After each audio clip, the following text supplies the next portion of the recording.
Hello, this is RPG Book Club number 55, I think. And today we are taking a look at Against the Odds. Now, when I do these things, it's really more of a first reaction than a review per se, and a lot of, the things I say are just possible issues I see or sort of interesting curiosities with the way it's written and not necessarily, a fully thought out criticism or critique of the project or anything. Basically, I just take a look and give you my thoughts because that's typically helpful to the creator and other people who are just looking to discuss the project.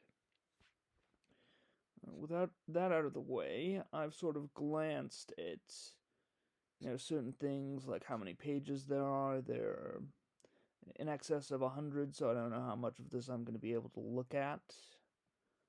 Just because I don't like to spend too much time on these things these days. If I was just reading through it to try and learn the system, it would be different. Or if I was never reading out portions of the rulebook, but with analyzing it and reading it out and stuff like that, it ends up taking a lot more energy than just reading the book. So, fairly long ones, it makes it a bit harder to give it as thorough isn't quite the right word because I'm looking more thoroughly. It's just the amount of text that I can look at per se is less wide when I'm making a video like this.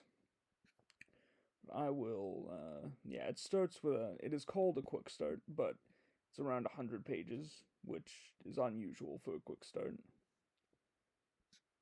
There's a change log starting out, which for now at least I'm definitely not going to look at because I don't know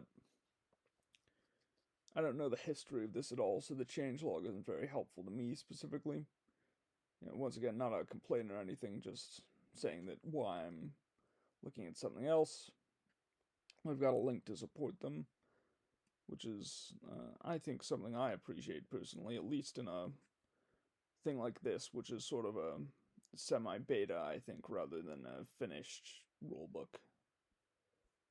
Okay, about this quick start, overview, summary of the world, the heroes, the GM, turn themes, safety tools.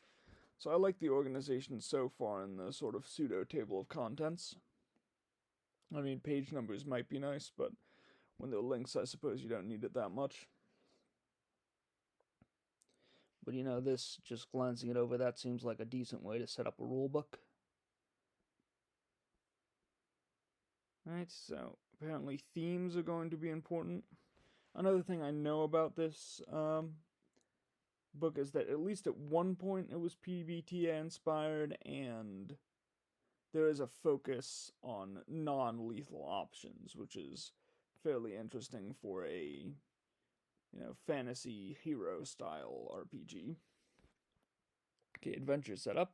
Choose one or more themes. Interesting, that's not a common thing. Oh, well, actually, I can get the page number just by hovering. Choose the company's current adventure and an adventure villain. Sure, that's a very specific way to do a campaign. It's less free form than you might see in a D&D game or something, but this is not necessarily that style of system if it's PBTA based. Yeah, so something that's sort of just something I'm noting already is here we're talking about companies, but here I'm not really seeing anything about companies. Now, presumably, the company is the party, and thus it would be covered by heroes, but from what I've glanced at so far, it kind of seems like the organization of the party itself as a company is as important as the individual characters for this system, in which case I might consider, if I were writing this, having a company segment that is sort of separate from other ones that can be easy to navigate to and also has as much weight. And the current adventure and the villain. describe the prologue to the current adventure. Really, no idea what that is without actually reading it. Oh, and now on to character creation. Okay, interesting. So that's I would think at least that seems you choose the company's current adventure before you really know what the company is. I'll have to see how well that's going to work out as I go on. That's sort of different than I would expect. Let's see. Calling, ancestry, background. So I'm assuming class, race. Calling feature, don't know what that is. Calling move, don't know what that is. But, moves are a common term used in PBTA style games, which, again, I'm not fully sure this is, because I know one of the posts they made called it that, but subsequent materials don't really seem to use that term. Okay, reviewing stats. Interesting, I wonder what that's for. Character creation. For some reason, I thought we were past character creation. I was like, why are we reviewing stats after that? What does that mean? Answer backstory questions. Introduce your hero character. Is that like to the rest of the party or something else? That'll be interesting to see. Fill out your bonds. D&D has sort of a bonds thing, say, but that really doesn't function or fit in mechanically. As far as I know, it's more of a flavor thing. We'll see if it's more tied to the way the game works in this system. At the callings, I'm assuming that's the classes. So I'm definitely interested to see what the heroes really means. Yeah, it's 1 page at most. Or maybe it could be 2. No, the world is 2. So yeah, the heroes is 1 page. So if it doesn't really involve character creation or calling, I'm sort of curious what it's going to be. Yeah, but we've got a lot of classes overall, I think. Conversation, moves, yeah, that's definitely a PBTA term. Fatigue, conditions, experience corruption. Now that's probably in reference to... Yeah, I had to step away for a minute. What I was saying about corruption is that probably relates to, like, the game's central concept of, if you want to remain a hero, you can't be killing monsters in this world. And so that's probably, or people, I don't even know if there are monsters, technically, if that term is used. So there's probably a system in place for what happens, if you do start killing things or doing acts that are not befitting a hero. Running the game, GM's roles, agendas, principal, GM moves, NPCs, abilities, extras. Let's see how much this is, because that's almost certainly not a section I'm going to look at, since there are so many. And it's, extra. A preview for playtesting purposes. Okay, yeah, it is definitively PBTA, good to know.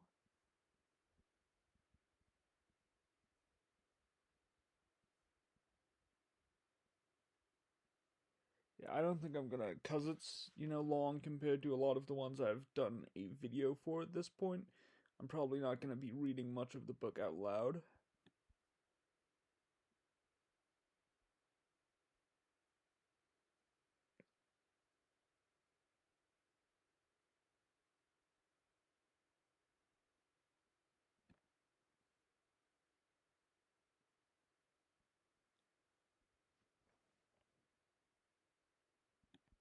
This is nice. Well, it'll make the most sense to people familiar, but hopefully it can be used by anybody. I've never actually, I think, looked at a really game that claims to be sort of a full PBTA game, mostly stuff that claims to be inspired by it, so I don't actually fully know how PBTA works. Basically, like, all I've gleaned from the projects I've looked at is that, there are moves, and that's what characters do. And other than that, I don't really know the differences between PBTA and a more standard, rules light-ish framework.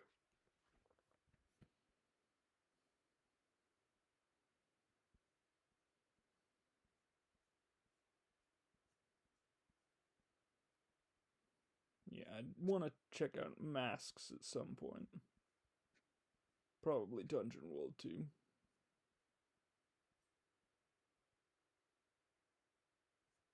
Yeah, that's interesting. The monk is specifically inspired by something pre-existing.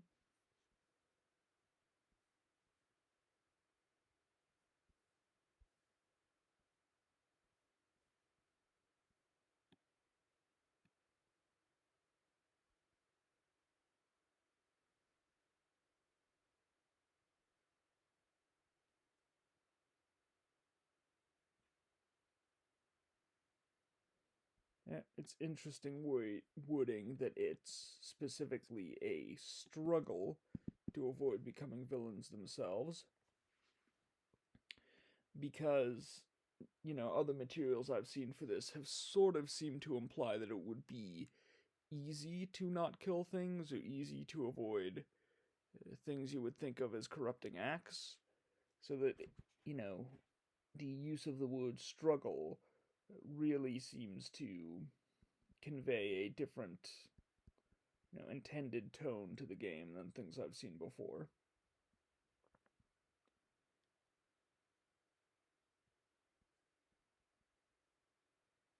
Okay, your character's inner conflicts and struggles are as important as defeating the external opponents they face. Interesting.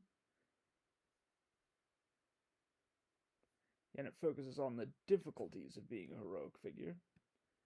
I was thinking it would more be like a heroic fantasy, but specifically intended to be light in tone based on what I'd seen before. But here it looks more like, it's supposed to be dramatic and potentially dark. It's just the. It's just, it's not necessarily as violent as other RPGs can be. And this quote is definitely a very interesting choice, because there's no option for retirement in there. And that makes things seem, inevitably futile in certain ways. And that is something that does kind of seem common with a lot of PBTA projects that I look at. And no decisions are easy. That's another key indicator of tone.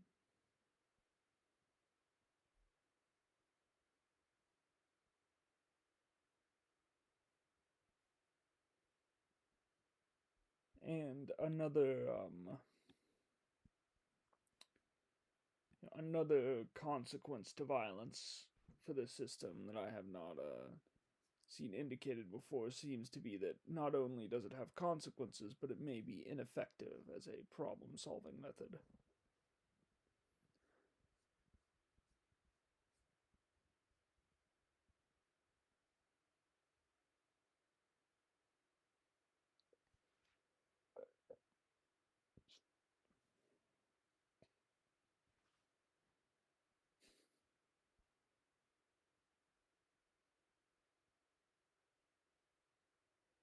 It is funny because you don't really even have to start with a few general notions. Like, fantasy is so, in some ways, intentionally generic that you can sort of just start without anything in a lot of cases.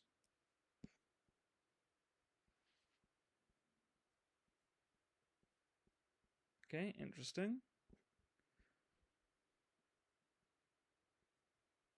And probably the most powerful force in reality. An interesting statement. Always exacts a terrible cost is a very important line.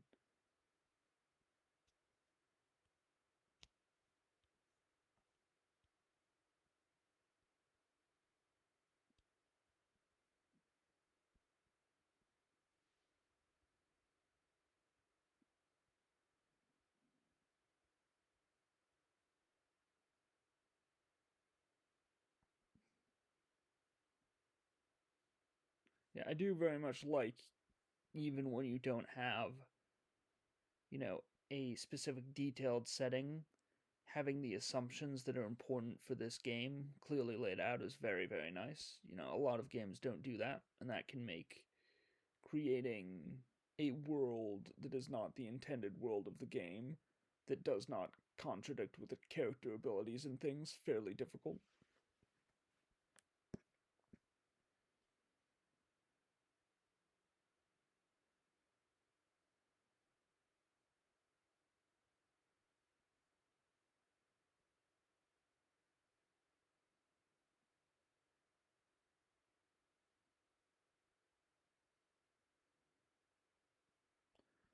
All except for this last line.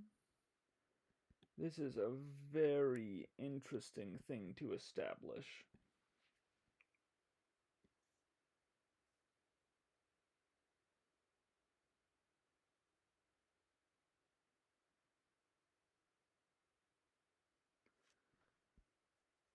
Like, the world described there is one so vastly different from our own or any non lighthearted fantasy that it is hard to tell how it would exactly function in a world where things are intended to be a bit dark. So that might be a difficult one to work with, and also it is kind of restrictive on a GM, and that may seem kind of silly at first, right? Because, you know, like all of the ones except beliefs might be doable, or more doable, rather. Yeah, beliefs and ancestry, having those not be sources of conflict really, really hinder the kind of conflicts, wars, politics you can have in a game. Because, ancestry isn't just going to be physical appearance slash race, it's also going to be just the traditions you were raised in, what country you're from. Beliefs can be almost anything.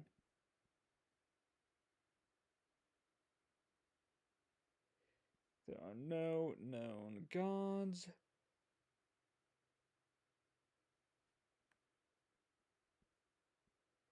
Not only are there no known gods, but there is no such thing as organized religion. Another very bold choice.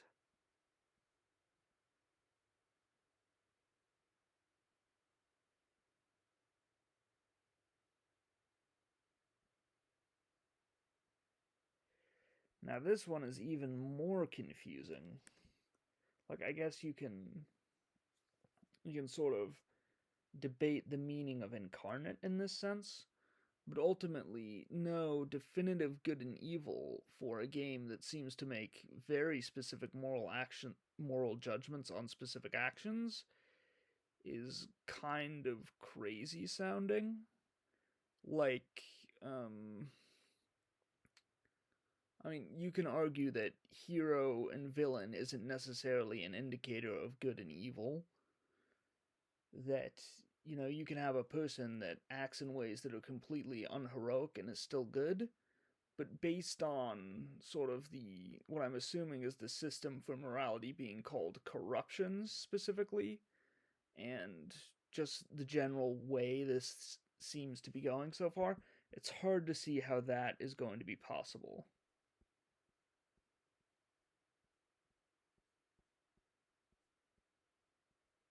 Okay, so there's no inherently evil ancestries, creatures, or beings. Like, I said, this is where words like inherent and incarnate can be very questionable as to what they are intended to mean. But it seems to indicate that there might be inherently evil acts, but that sort of is something that I would want you to explicitly establish when you're using language like this, because that can very much send the wrong message if you do want there to be inherently evil actions. Well, if prejudications and generalizations can't be trusted, like, I know those technically exist. Like, it says,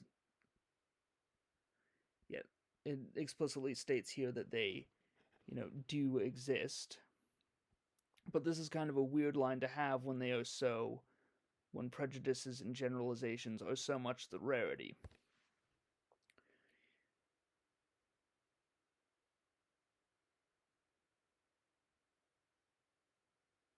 And also the way it is written also kind of makes it seems like in an in a world with some kind of inherent sense of good and evil, that prejudice and generalizations could be trusted. And that's, not something that is necessarily the case, but it's sort of implied.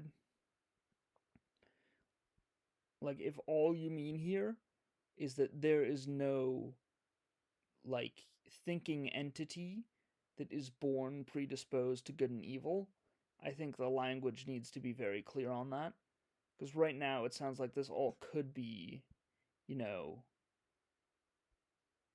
an indication of things being morally gray, which might clash with the rest of the system.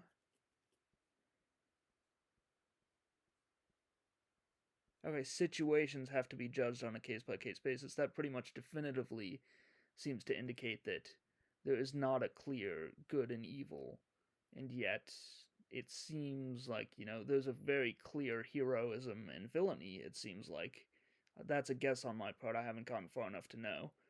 But that's the tone that I was reading so far. And to sort of establish how there can be a good, clear heroism and villainy without a clear good and evil is going to be complicated. A lot of the reason I'm harping on this is not necessarily because it's like impossible or anything. It's because like these are things that are being described as having to be part of the setting. And in order, and so for me, it makes sense that these are things that are really heavily worked into the system if they have to be part of the setting, or heavily worked into the flavor of the system, whether it's flavor or mechanics. Like, these need to be things that the system basically can't function without if, they are going to be assumed. And some of them, I don't really know why would have to be the case. Like this one, I feel like doesn't really fit the tone, like I said, and that may be more of a safety tools thing, but I feel like if it is in relevance to safety, it is better to have in place as an option, or something that is suggested, and let players and DMs handle what they think would make themselves and each other feel safe on a personal level. But that's, well, my opinion, and that's just a guess. Maybe this will end up being pretty important to the system. We'll see. Now, you can change these assumptions as you see fit. Okay, so it is pretty much saying this is solely a mechanical choice. So I'll definitely have to see. I'm not going to read the whole thing here, so I might miss something, but I'm going to try to keep in mind that these are supposed to specifically clash with mechanics, and not necessarily tone.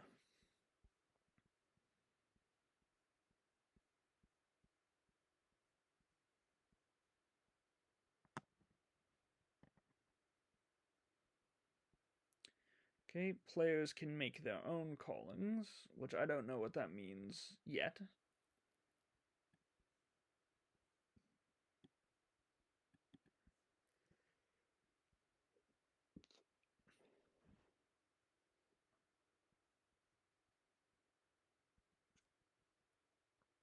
A natural-born warrior driven by great non-heroic desires. It's a very interesting choice of words. Okay, using your inner rage to fight evildoers, but like, I know inner conflict is an important aspect, so maybe you want to leave that up to the player's imagination, but if you're saying non-heroic desires right in the initial class description, I'd also want, how those non-heroic desires might clash with the, desire to be a hero to also be in that description. Also, I don't know if I implied this properly or not, but I would really have to figure out what non-heroic means in this context. That sort of implies that rage is inherently non-heroic, because that's the only thing that it mentions that seems to apply to it. Like, violence is already probably established to be non-heroic, at least in the sense of violence being lethal, based on the other materials I've seen for this, but it's hard to see how violence could be non-heroic when I'll have to check the system to see if that's really a possibility even. Sample of nature and its mysteries. Shape-shifting beasts interacting with natural forces. So these first two sort of really reference personality as well as mechanics, whereas this one, okay, Disciple of Nature and its Mysteries, I guess that is sort of the ethos of being a druid. I kind of missed that part at first. Okay, romantic, strict code of ethics, oaths and vows, no matter the cost.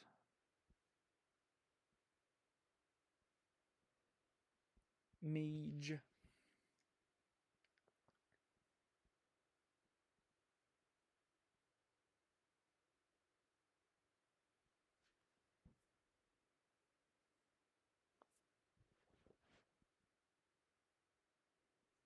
Interesting to immediately have one of these powerful beings be core to a class or calling, rather.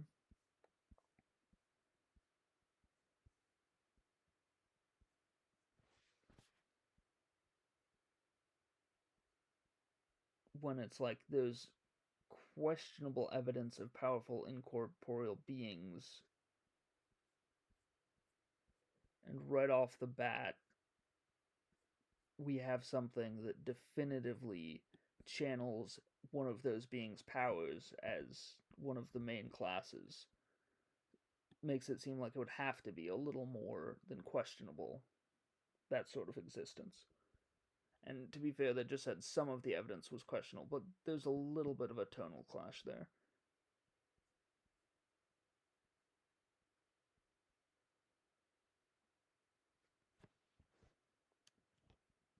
Once again, a bit of a clash here. It's like being a warden of wild places and then like a huntsman and traveler. And it's like, do those things really line up?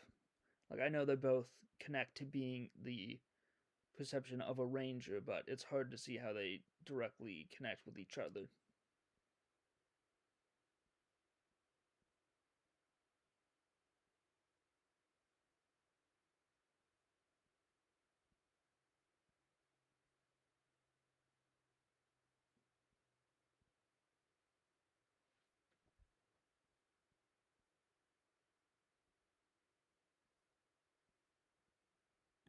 This one's very interesting.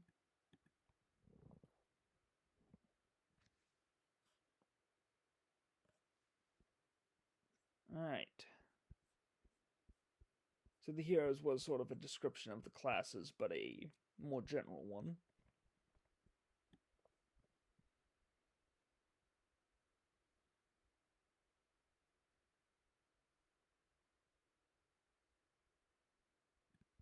That's a fair description of the GM.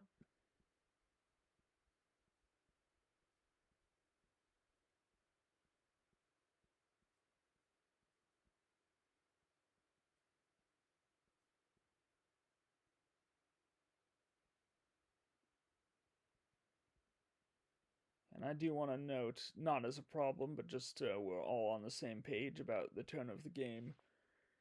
It talks here about, the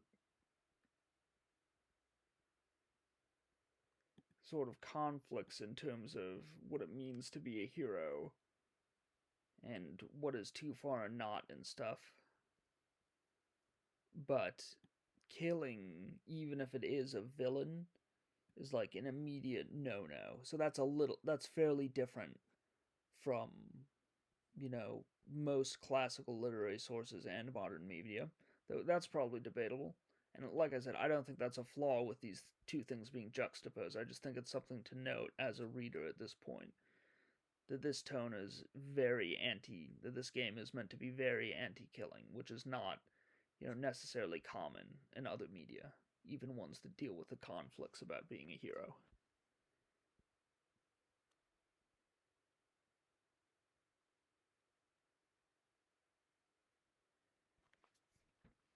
To talk about a potential problem right off the bat, which, I'll have to, like all of the things I'm saying, I'll have to see how it develops, but right? Killing is supposed to be seductive as a solution, but not only is it, something that definitively makes you a villain, it also may not even work.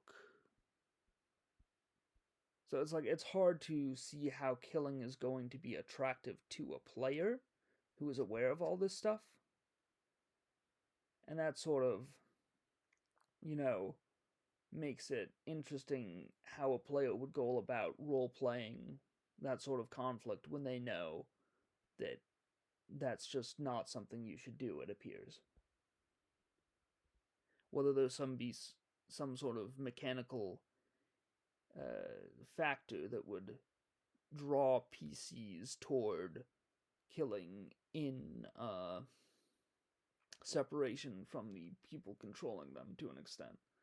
Like, is there some sort of temptation mechanic that would, because it's not like I'm not talking about taking away control from players. I'm talking about giving a incentive, even if it's just, adding narrative weight mechanically and just not theoretically, by having them sometimes give in to temptation, even though it seems like that just won't be a good idea if you want to, like, try to metagame it.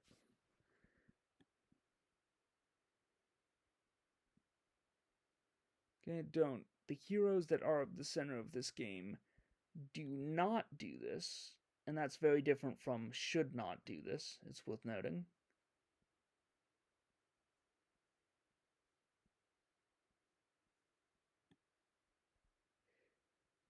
Yeah, because, like, do not implies that, that's not something you're supposed to do as a player character, while this, implies that it's something that's supposed to be tempting, it's something that a player character might do. It's just bad if they do. Those are sort of two different ideas.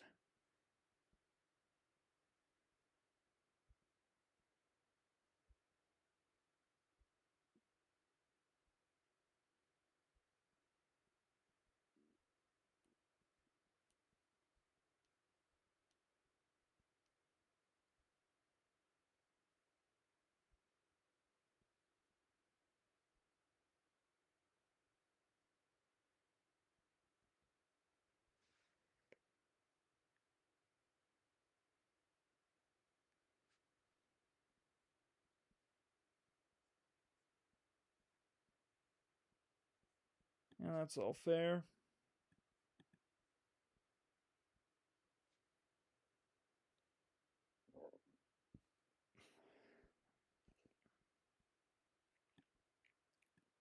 And that's, I feel, a little bit more of a hard sell if there aren't going to be mechanics associated with these ideas.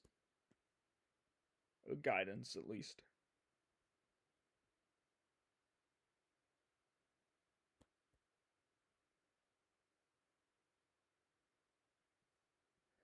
Alright, so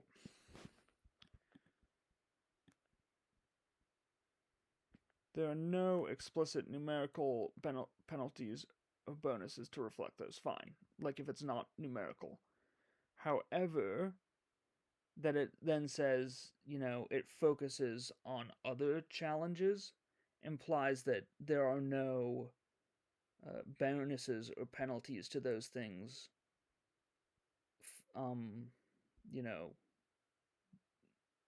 completely. Like, it's not just not numerically, it's these things just don't really factor into what presents a challenge in the game.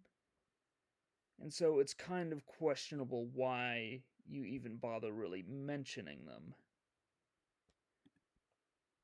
It's like, yeah, it can still kind of be important to how you describe things, but, like, it is, at this point, as a reader, I'm questioning whether they should factor into the game at all, basically. Because I'm getting kind of conflicting messaging on that for me. Okay. Safety tools. Lines and veils. X codes.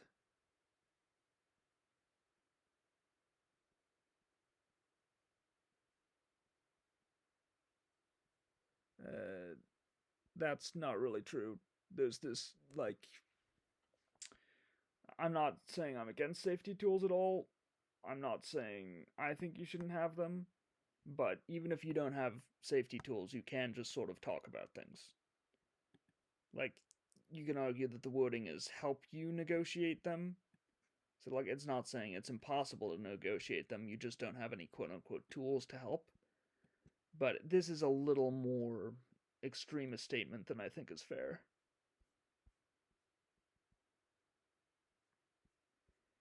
I'm just gonna check something.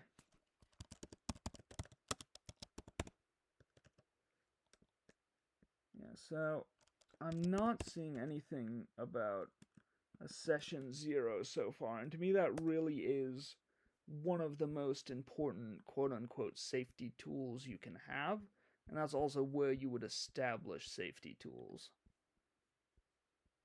Like, that's just something that's interesting to note. When I saw safety tools in the sort of table of contents, I thought there would be more sort of advice in that area than just sort of pointing you to other resources and noting that they exist.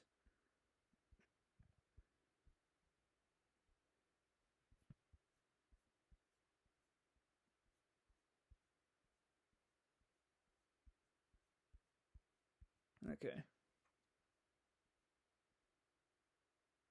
Like, I don't necessarily mind not explaining safety tools. But it does kind of feel like you're just, if you're not even going to talk about a session 0 or the basics of, you know, hey, if someone looks like they're uncomfortable, make sure you talk about them, stuff like that. I think whether you talk about safety tools or not, you at minimum probably should mention, like, if you're going to have this kind of segment here, probably should mention just the importance of talking about things out of character in general and making sure people are comfortable and stuff. And I wouldn't necessarily say that if I didn't already know that this book has, what do you call it?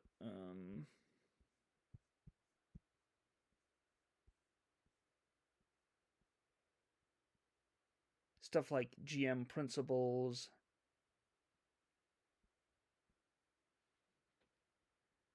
Yeah, I thought there was something about like how to run a game, but maybe not. And maybe there's something I'm missing, because obviously I just looked something up, but the fact that there's no description of a session 0, it looks like anywhere in this, is a little concerning to me if you're going to have sections on safety tools and GM advice.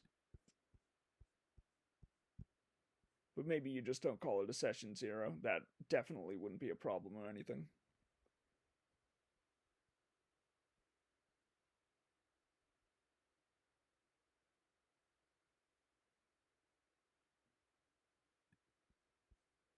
One or more themes.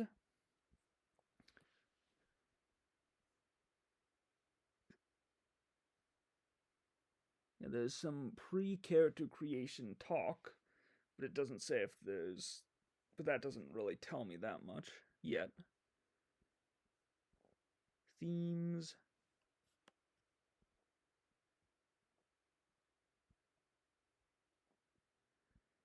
Okay. I feel like talking about sort of optional themes before the main theme of how characters struggle with being heroes has been fully established is a little out of order to me.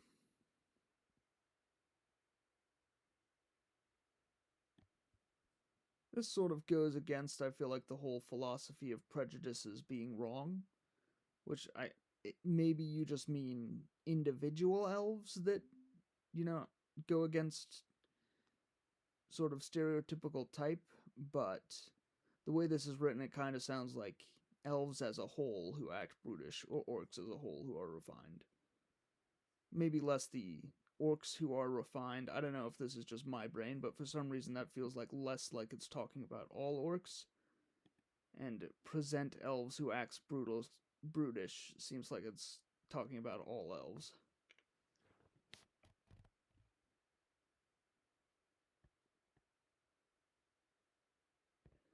Okay, so again, I'm not totally sure how this is sort of a group theme.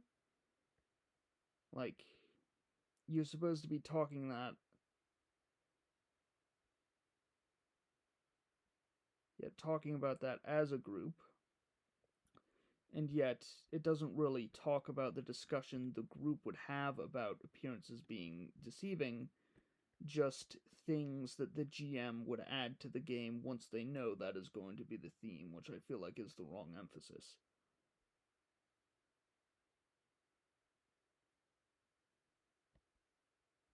Like, it doesn't say anything about what the players will be doing to interact with this theme.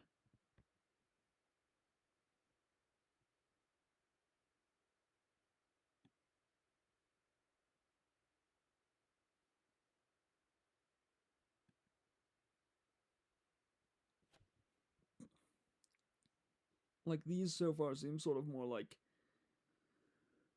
themed events rather than themes themselves.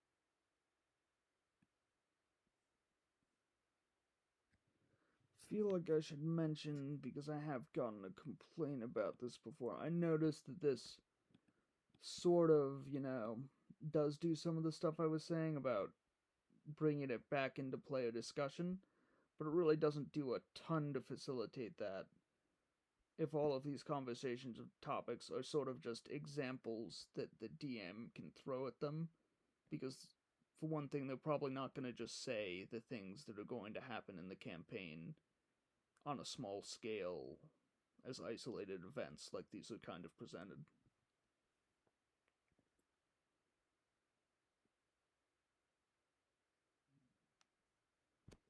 Okay, choose the company's current adventure and adventure villain, and this is before the players have sort of thought about the characters they're going to play, which is not necessarily how I would do things. Like when I'm figuring out a campaign with players, I usually the characters come first, or at least part of the character concepts come first, and then what the goal of the campaign is going to be. But that's just how I do things. If like it's a campaign that the goal of the campaign is going to be a group decision anyway.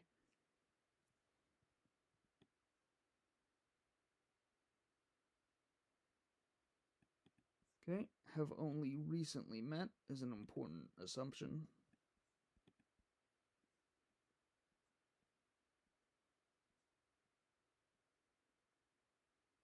Mm-hmm. So it's very much, in a way, the adventure is supposed to be self-contained, at least in certain aspects, it looks like.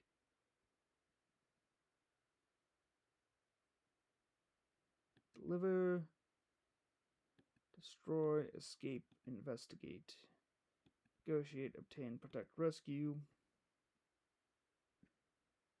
Yeah, I would really, based on this, have more of a focus on instigating event than eventual goal. But that's, again, a personal thing for me, maybe.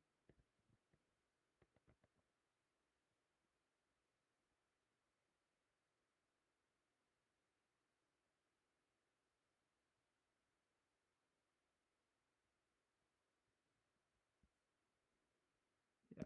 I don't know that I would have player agreement go so far as the villain's tactics. Just for me, I feel like as a GM, I would, want to have a lot of influence over the main villain of a campaign, and the way that player characters have a lot over their PCs. I wouldn't really, tell them, or not really tell them, but I wouldn't really advise them as much on what their characters' tactics should be. And I would expect them to not necessarily have much input on what, the overall campaign's villain's tactics might be.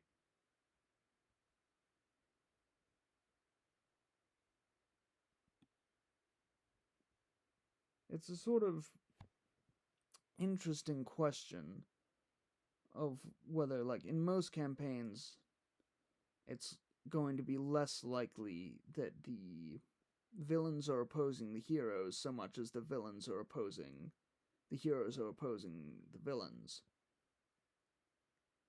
Like, I've heard, in a way, in a lot of stories, even though this is the opposite of what you would expect, the antagonist is the one trying to upset the status quo, while the protagonist are the ones trying to maintain it. And so this was sort of antithetical to that. Okay. Obstacle.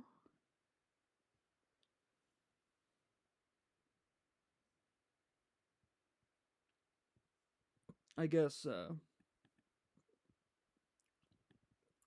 these are less what I would identify as tactics, and discussing them with players prevents less of a problem, but it's still something I probably wouldn't want to have players aware of right off the bat as a GM.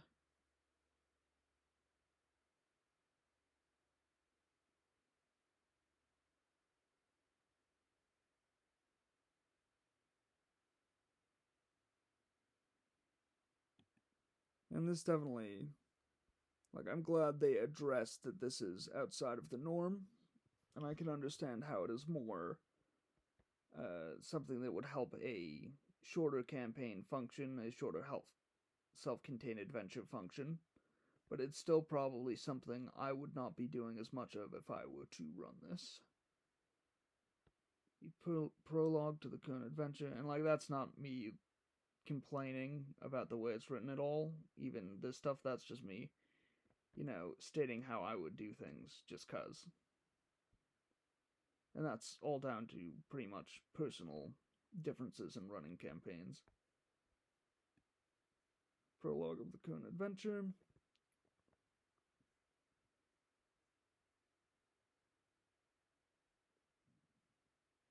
May be fun to play your first adventure as a company.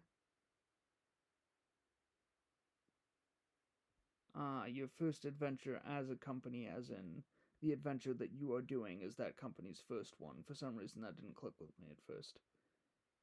I thought it was like saying you shouldn't play your first adventure with this system as people not part of a party, and I was like, how would that even work? But I get what you're saying now. Yeah, that's a way a lot of people do things in this system. It probably makes more sense, though it is a little odd to do it that way and also sort of insist that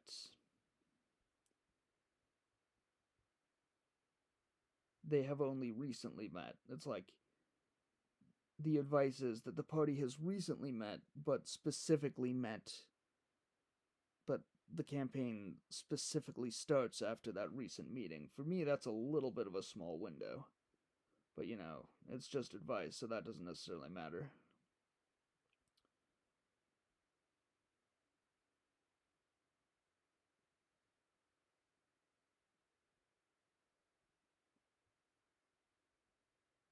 Okay, it looks like this is more than just advice then. One option per act below. Details when necessary. It is assumed that your characters participate in this prologue, and moreover, they are all protagonists of this relevant event. Again, how I do things, like, I maybe would try it the first time I ran something in this system, but I probably wouldn't do it. Like, I haven't fully read it yet, but with something like this, where you're laying out a whole first adventure, but not actually getting to play even snippets of it.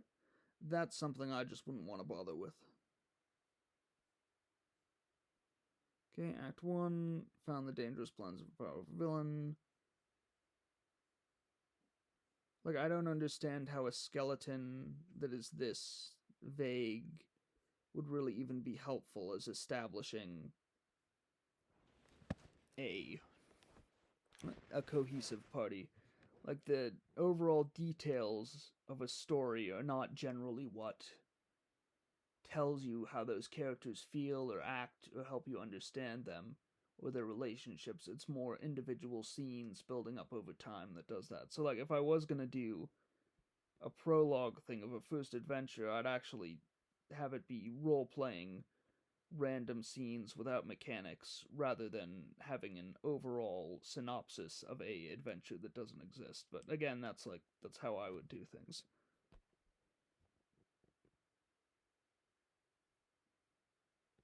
So far I'm on 15 pages in.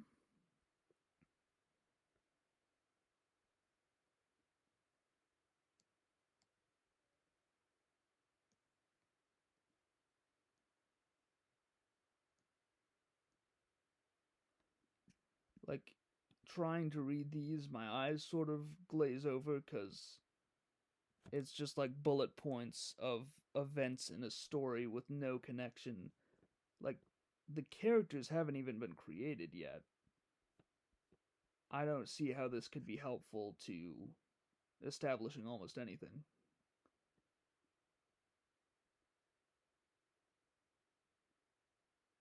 Like, to me, what a party is like and what it does is very contingent on what those individual party members are, not the other way around. And the thing about my eyes glazing over, I'm not saying that to be mean or anything, and it's not even about your writing, it's just the way I interpret things. I can't see sort of an isolated list of things like this that aren't really prompts or points of interest. They're sort of just possible, you know, story, almost cliches that I just can't really process it in a way that is productive.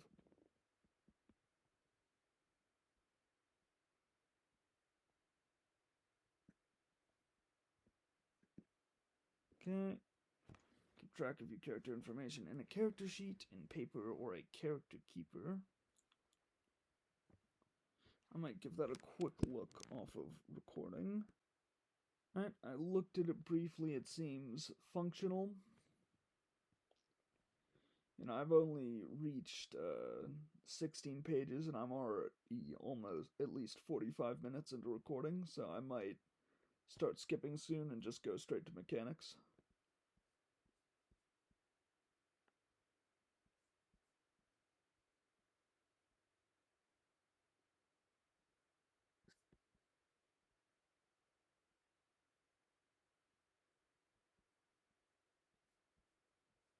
Okay, calling ancestry background. Oh yeah, something I was going to say looking at that is it's interesting that for each character keeper there's going to be the information on the goal of the campaign and the villain.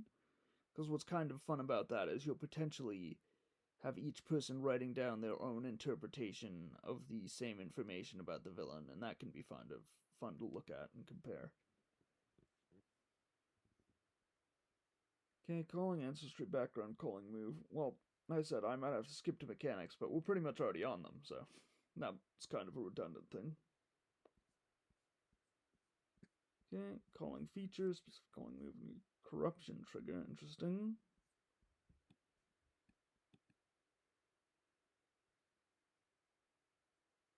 Okay, no duplicate callings, interesting. Suppose in a more rules light thing, that's pretty important. And I'm saying rules light. I don't really know if this is really rules light or rules medium, but I'm assuming it's not, like, heavy. Okay, ancestry. Okay, forbidden include options. Cambion, don't know what that is. Draconite, maybe some sort of dragonborny thing.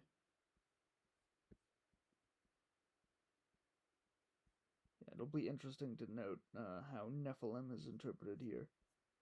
And Revenant. Background.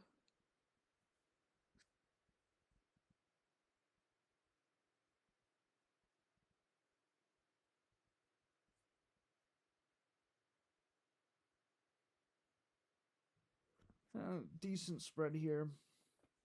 Right off the bat, a lot of them seem to be more,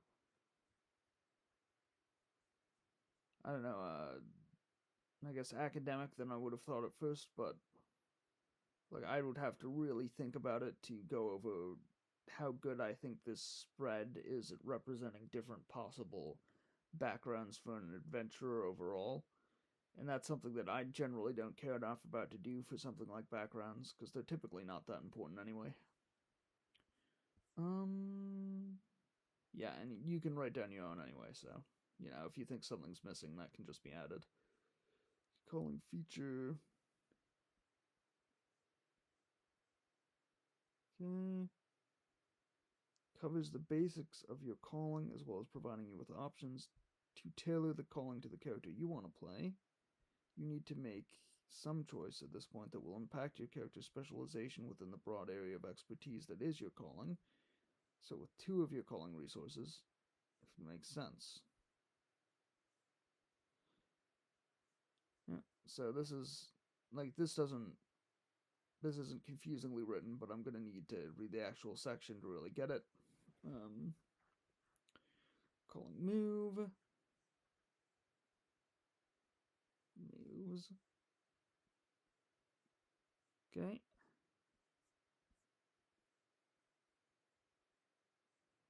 So like your calling feature contains multiple choices maybe, and then your calling move is just one choice to start out, I think, but we're gonna have to see. Review stats.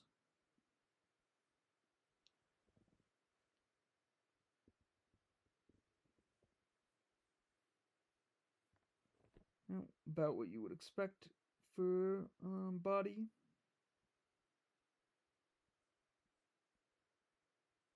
Okay, heart is sort of social. There's also dealing with your own emotions, but the default examples don't really provide much insight on that.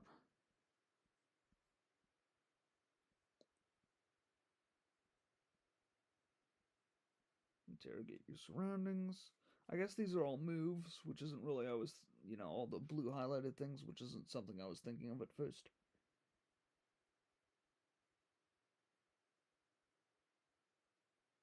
Okay, so sort of magical and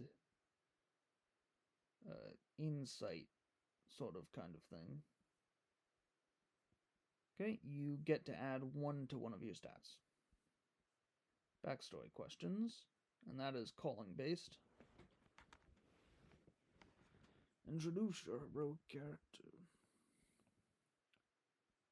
Once everybody has finished creating their characters, you introduce your character. Now that seems like every sort of thing you plan out for your character is going to be without other players' input, which seems a little odd to me because I usually, when there's been input on so many other things, even things I wouldn't normally have player characters have input on or with each other, it's a little odd that character creation doesn't have input. And to be fair, a lot of these are just mechanical, but say backstory questions. Seems like that's something you maybe, like if you want to have your backstory involve the villain or another character, and that's something that was specifically laid out, at least the villain, maybe they didn't talk about backstory character connections, that's something you really need to discuss before it's finalized, I would think. Okay, you can start by mentioning your character's names and pronouns, talk about which calling move you choose, and sharing some of all your answers backstory questions. Something that's, is kind of irrelevant, but I feel like mentioning anyway, is just introducing your character's pronouns does not really give you a chance to necessarily say much about all the aspects of their gender, which maybe you wouldn't want to right off the bat. But, like, if I just hear a character's pronouns, it doesn't, what your character presents as versus their pronouns is usually a pretty big part of how other characters would perceive that character, so I'd think it would be part of the introduction, but maybe it's just not at the very start. Okay. You can share some or all backstory stuff.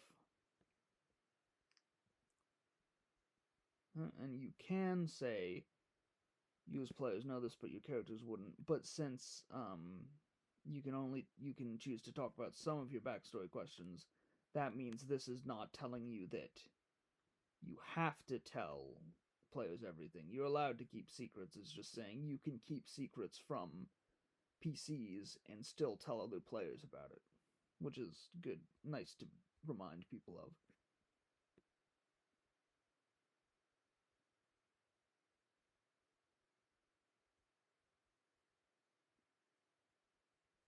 Okay, fill out your bonds. Okay, so I guess, bonds is more where your character's potential relationship to other PCs is supposed to come into play. I'll have to see more about what backstory questions are to really understand how odd it is that they are not discussed.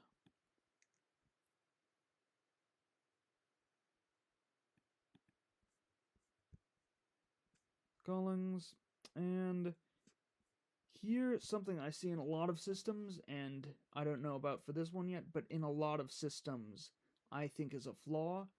It never actually says write or conceptualize your character's backstory. Just giving me a second to. I mean, technically it doesn't even say to choose a name, and maybe it'll go over that at some point, but that's, covered that they have a name in introduction. And I'm not saying you definitively have to say, choose a name somewhere in character creation. People have that covered. It's just another example of how having backstory focus, where it's focus on sort of narrow points of interest rather than establishing that you need to weave that into a whole backstory or a whole character, can, I always feel, be a little restrictive in systems like this that are really supposed to be focused on character and roleplay and stuff like that. But, like I said, I'll have to see what these backstory questions really are, and if there's a sort of help put everything together step that isn't mentioned in the overall overview. It's also worth noting that backstory does not necessarily cover personality. Okay. So now we're looking at the callings. I'm going to skip ahead because I assumed that there would be, this would be an overview and then you would go into detail on each of these sections, because that's very typical of how rules are written, but we may not actually be doing that. I mean, obviously we'll have to for at least backstory questions. Yeah, the first step might have been just choose calling, so maybe I was being silly about that, and that's why this is coming first. Okay, Berserker's backstory questions. I think I see it now. Yeah, cause these are all tied to class, or at least stuff like backstory questions are. Instead of having a separate section for backstory questions, that's included in each class section, and that makes a lot more sense when those are directly tied to calling.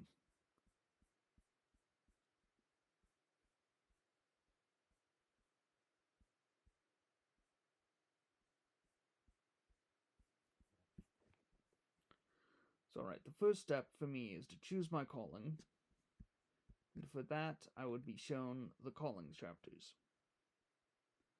Right? Okay. I see the starting stats. So I'd presumably write those down.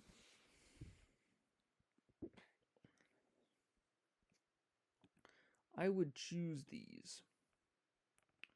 Now, what exactly is this considered as part of character creation? Is this the calling feature, or is it something else? Because in choose your calling, it doesn't say anything about these things, maybe.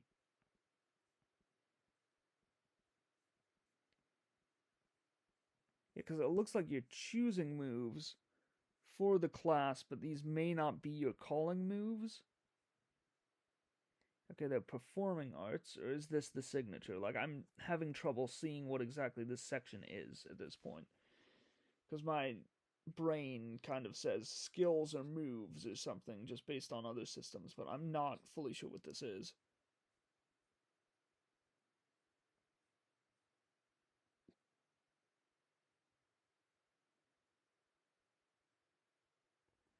Okay, so, and when you perform one of these arts, you roll with spirit and you can get inspiration. Now, I'm assuming this is when you are performing in the course of a performance as any other character would, and you just get extra bonuses for that. This isn't like a specific separate move for bards with entirely its own way of functioning, but I can't tell for certain from this.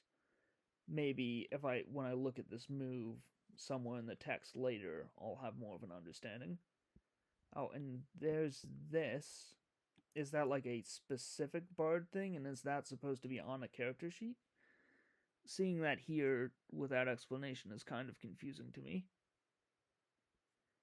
Okay, affect someone with your art. Okay, because like this looks like it's supposed to be a bunch of check marks, like a thing you would check on a character sheet, but I don't think this is a character sheet. So that like still confuses me. Like maybe it's, I don't know if this is like supposed to be something you interact with physically, or this is just telling you that you can have a max of 5 inspiration. I'm not really sure which that is. Affect someone with the art. When you affect someone with the art, you can spend inspiration to produce one of the following effects. And this looks like it's a more bard specific move than performing an art from your repertoires. Or I guess this would have to be performing an art from your repertoire, because you know, non-bards don't have repertoires. I'm going to have to look this move up, I think, to really understand what this means at this point. Let me see. Okay, right. Yeah, I might end up only looking at one of these classes just because time and stuff. Okay, perform. I think I spelled it perform there. Perform extraordinary deeds. It's performer.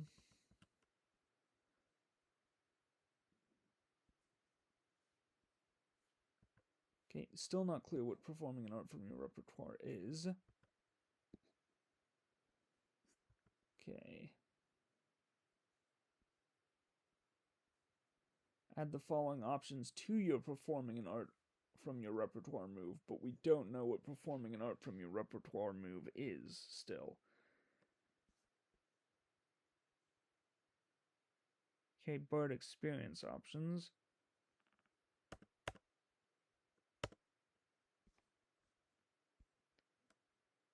Maybe I should have looked up repertoire, because there will be less examples of that than perform. The thing is, spelling repertoire is going to be a problem for me.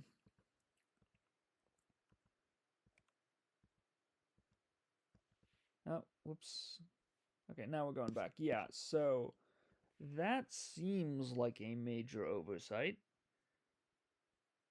Because right here we're saying, I know when you perform an art from your repertoire, you roll with spirit, and you get inspiration from it.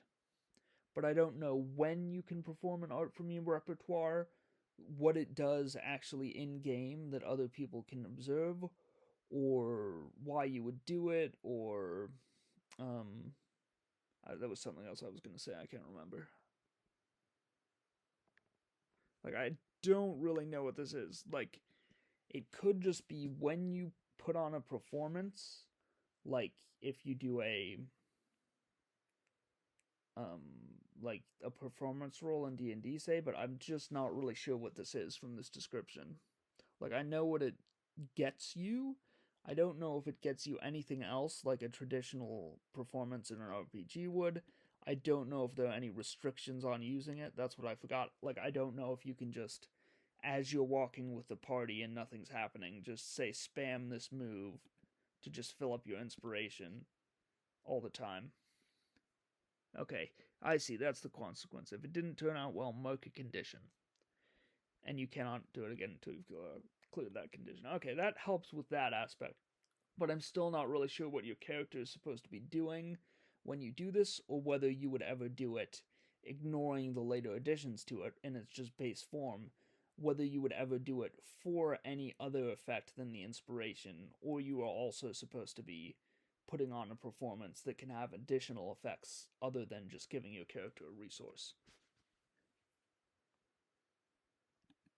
Like, just off the bat, if you do whenever you do X, I expect what X is to be said somewhere, even if I can't figure that out in context, just like grammatically.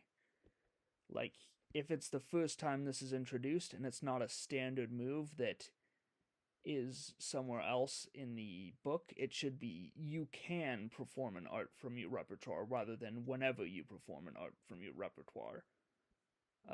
Which is maybe just a little bit of a nitpick, but I think that would be a more accurate way to phrase things if this isn't really ever fully explained anywhere or fully established what it is. Okay. Yeah, and like I said, I don't technically know what this is as a category yet. Is this the calling feature? Okay.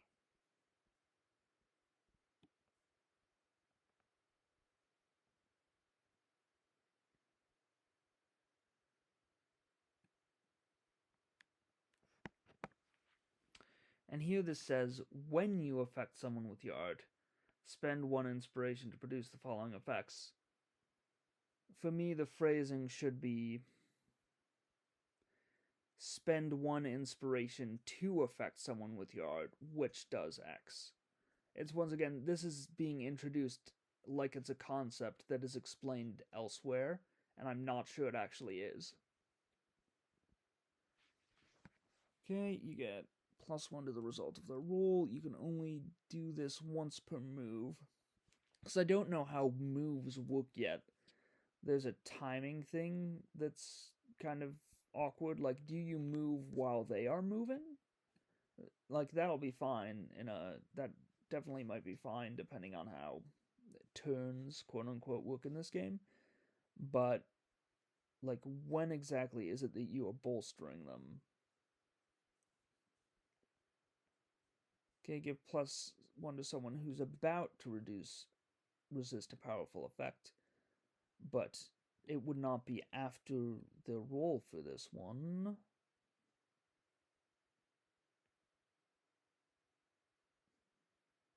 Yeah, okay. So they get +1 to their results in the context of them doing a move.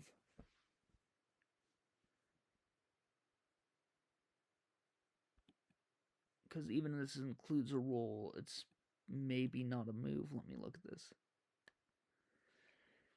So a lot of these things I would personally, without familiarity to PBTA, but with some familiarity, based on them being a bold, descriptive passage, think it was a move. But assuming resisting a powerful effect is not a move, I have to assume that it is not intended to be a move, because then you could just bolster instead of encouraging and get the +1 after the result. Which this doesn't fully tell me whether you can decide to bolster before or after they roll, because it's not, you can give them +1 to their result after they roll, but they get +1 to their result after they roll, which makes it ambiguous when the move actually occurs. Assuming this is a move again.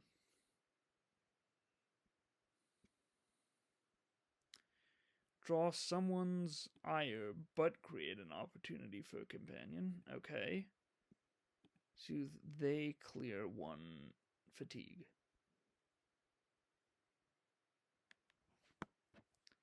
Yeah, you'd think there would be a way to just get someone or a group of people to like you better or be more amenable to you, and this is sort of that, but you can only do that through mockery is odd.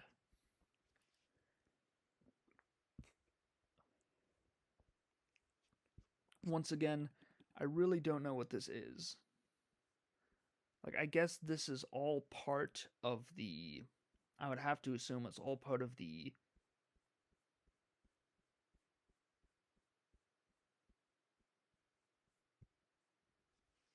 calling feature.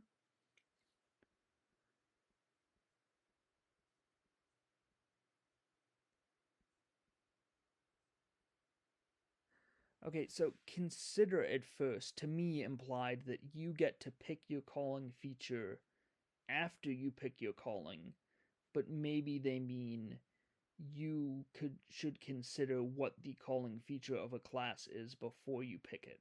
That's not what the wording implies to me here. And once again, singular calling feature makes. Oh, okay.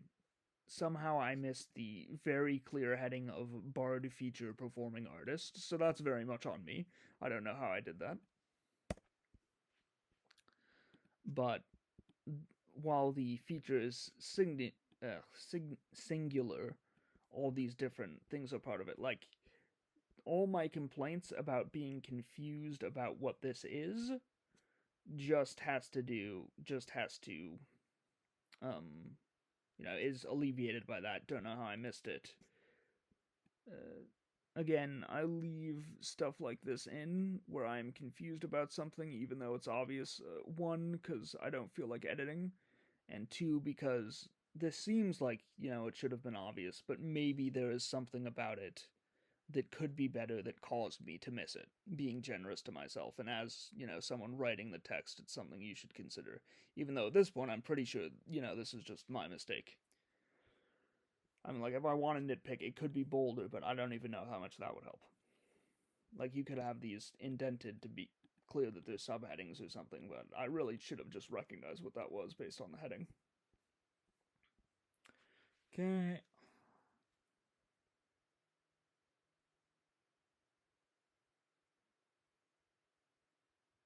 Interesting. When you use this information as the basis to perform an art from your repertoire, you get a +1 to the roll. I don't really know how you would do that with the performing art from a. No, that's affect someone with your art. So I sort of thought I knew how you would do it with affect someone with your art. With performing an art from your repertoire, I don't even know how you would for a lot of these things. I guess it's just saying when you use folklore in your music. But if I don't know how that would happen, because, like, are you supposed to be reciting a full poem for this, or are you supposed to just saying, I say a poem about water? In which case, if I knew anything about any kind of folklore, I could just say, well, I say a poem about X folklore, and I could just choose to do that with no consequences or anything else. And I could do that off of one use of popular wisdom ever. And, like, you can always argue, well, it would be a little strange if you're saying Green Village and you use lore from X Village as a basis from your poem. But right now, where I don't even know what this means, I don't even know if it's supposed to be like a performance for a village. So I can't tell how incongruous it would be to just, say, I'm performing an art, it's music, it's about X folklore, and then have it not be connected to anything except those statements. That seems like how this could work, because I really don't know what it's supposed to be in game so much.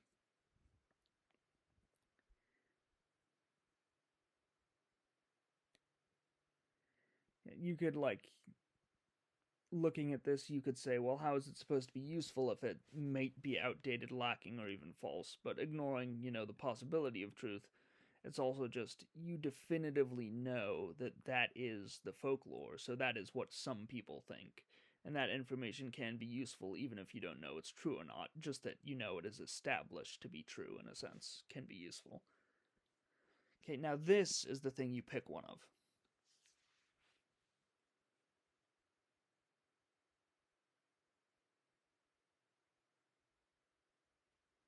Now this is confusing to me. Once again, I don't like the wording of when you do X or instead of like you can do X, because at least going based on the earlier moves, these are not universal moves. They're very specific to Bard. To describe that person and roll with heart. Like, what is the point of this? I don't really understand. Like, when you remember someone, you know something about them, but I don't know if this creates a character. I don't know if it's about an established character. I don't know if that gives you useful stuff in talking to them. It sounds like it's just remembering something about an NPC which may or may not exist at this time, which you would think you can just do as a character no matter what.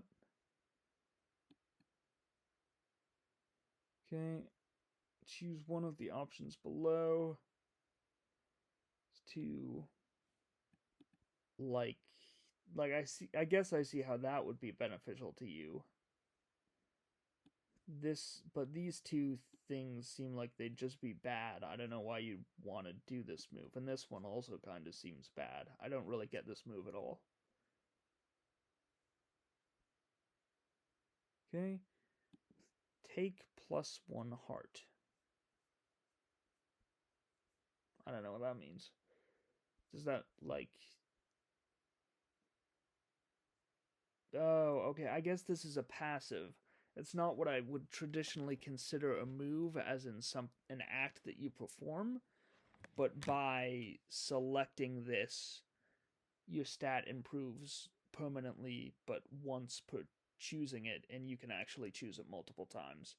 You might want a little bit more of a description for this, considering it's not what I would conceptualize as a traditional move, but maybe if I had more familiarity with PBTA, I wouldn't think that. When you rely on your experience or training while following your artistic inclinations or instinct, okay, you can roll with spirit instead of mind, which is, probably useful because, spirit is something birds get plus in. So it looks like what you can do as a bard so far is give someone +1 once per move at the cost of a resource. That's nice. It can give someone +1 on, say, a save at the cost of a resource. Again, nice. This one a little more confusing.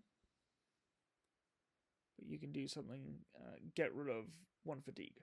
So far, all of these seems like fairly minor effects to me.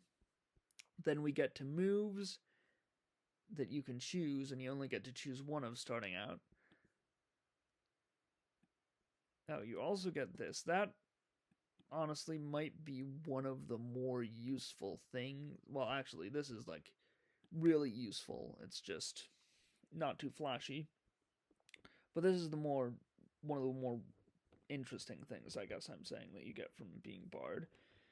And then this, like I said, I don't really understand it. This is +1 to a stat, which is nice. I'm assuming this is one of the already buff stats. Yeah. What is mind -1? Okay, that's good to know. Yeah, so that lets you switch off from a minus stat to a plus stat, but like this I'm confused on. This you can just improve a stat by selecting. This, for one specific move, you can switch to a stat you're a bit better in, which is nice, I guess, but incredibly niche. Okay, Turbo Lover.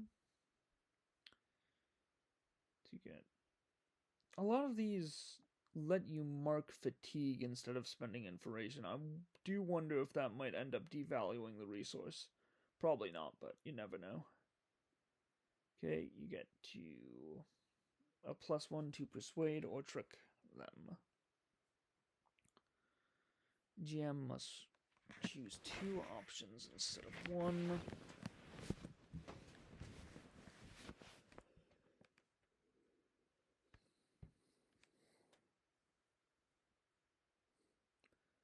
I don't really have the context to know what that means. I assume that's good for you?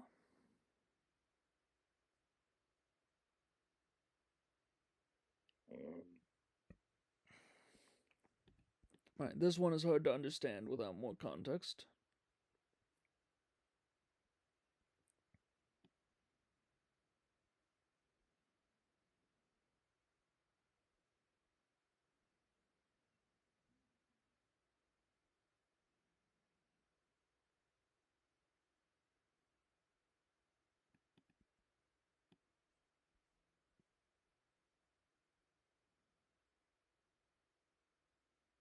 And this one seems pretty cool. But like a lot of the stuff on Bard, it feels like you don't get anything that impressive or has a lot of coverage. Like, you can be a flirt as a bard, which makes sense. But not that many of these other ones really seem to change the sort of type of bard you are, quote unquote. So this one sticks out. And just as a whole, I don't really find a lot of them that interesting. And sort of the same with the feature. It seems like selecting this calling doesn't necessarily impact that much. I mean, you get a unique mechanic, but the things you can do with that unique mechanic feel fairly limited.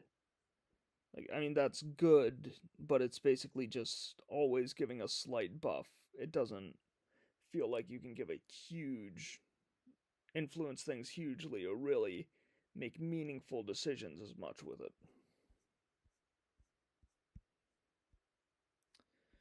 Okay, moving on to Bard Bonds.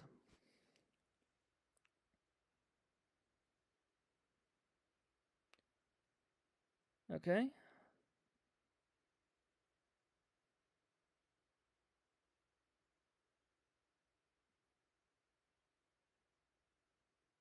Looks like bonds are a roundly positive thing based on this, which isn't necessarily something I would expect.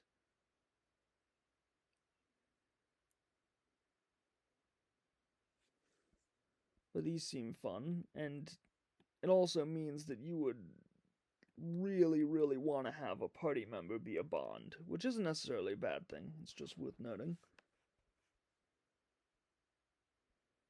Okay, mark corruption when you use art to hurt or deceive others. Let me see. So, like, that, it seems like really hurts like 50% of this move. And there's not a huge move selection.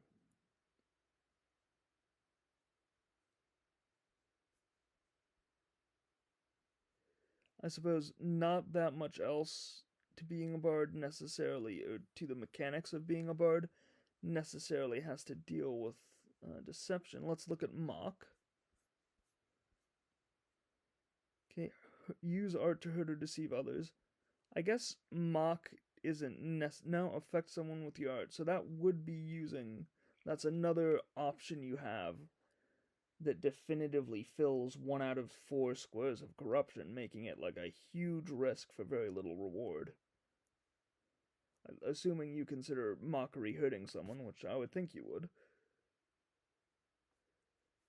I think this is maybe a little too just a little too restrictive to have this be something that corrupts you. Or maybe never mind. In my head, having 4 of these immediately, meant like the 4 was the max in a sense.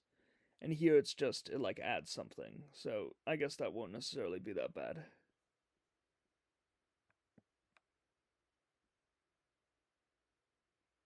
Clear it and choose one of the followings.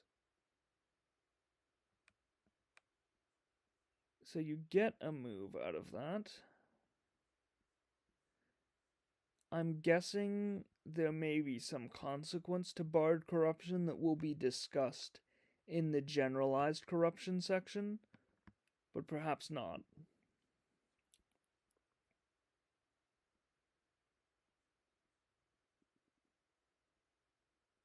Okay. Like, I like these so far.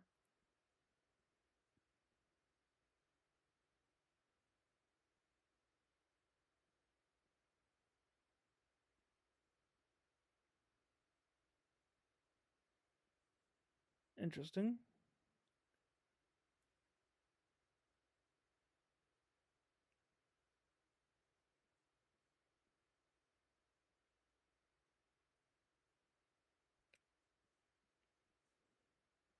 So this is another one you can choose multiple times.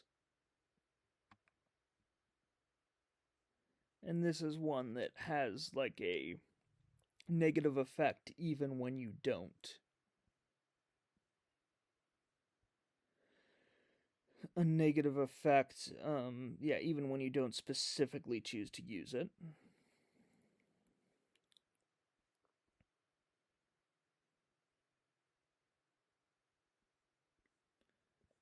Alright, so this is not something you would want to do, unless you want to retire your character. The alternate is that you have to pick one of these, and since the last one is this, that effectively kills your character. I've seen systems like that before. The odd thing here is that, this seems like something you could pick multiple times, which would really fill out the list of chances there. Maybe it's just establishing the max of the stat, but I kind of assumed since that was already established that was a thing you could select multiple times.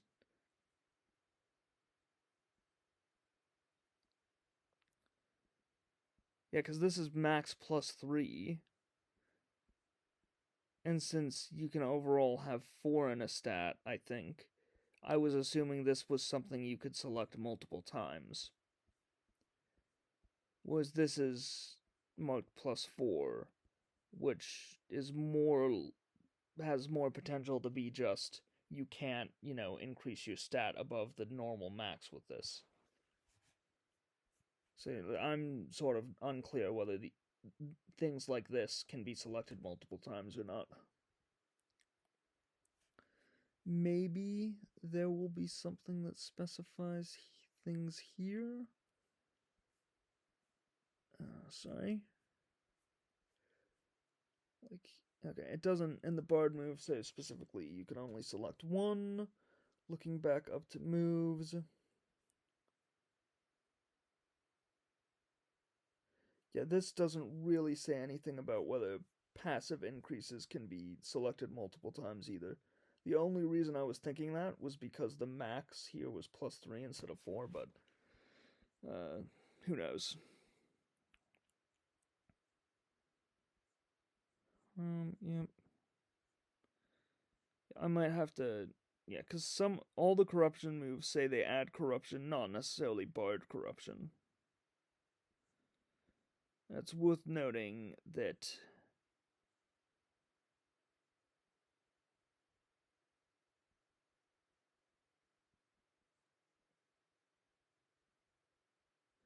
yeah, this one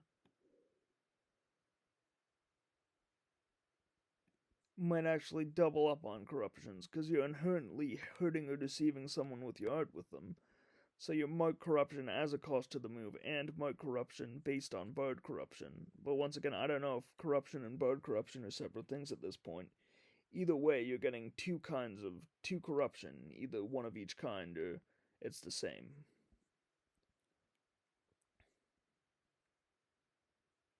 Okay, did you open up to someone? That seems way too broad. But I'd have to know more about how experience works to know if it really is. Okay. Bard moves. Moves from other callings. +1 to any stat.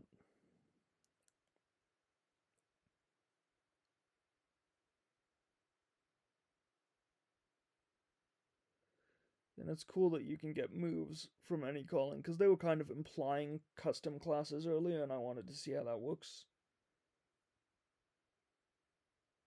New performing art. Perform an art, and it's especially 1 extra inspiration, even if on a miss. That's very fun. Yeah, I definitely don't see a huge point to adding arts, nor have any clue how you would incorporate architecture.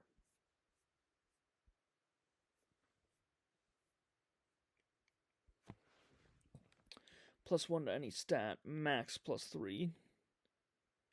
And this definitely seems like you can select it multiple times, but based on like these having individual marks for a new bard move, I would assume that you're only supposed to be able to select moves once. Just because, otherwise this wouldn't be listed multiple times. But that kind of makes the max of +3 muddle things instead of just having it the normal up to +4.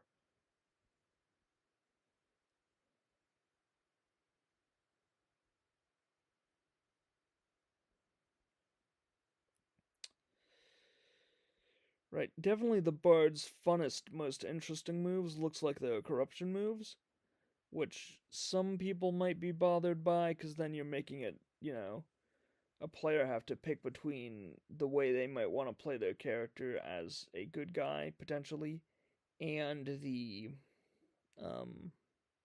and playing their character in a way that's actually cool or fun.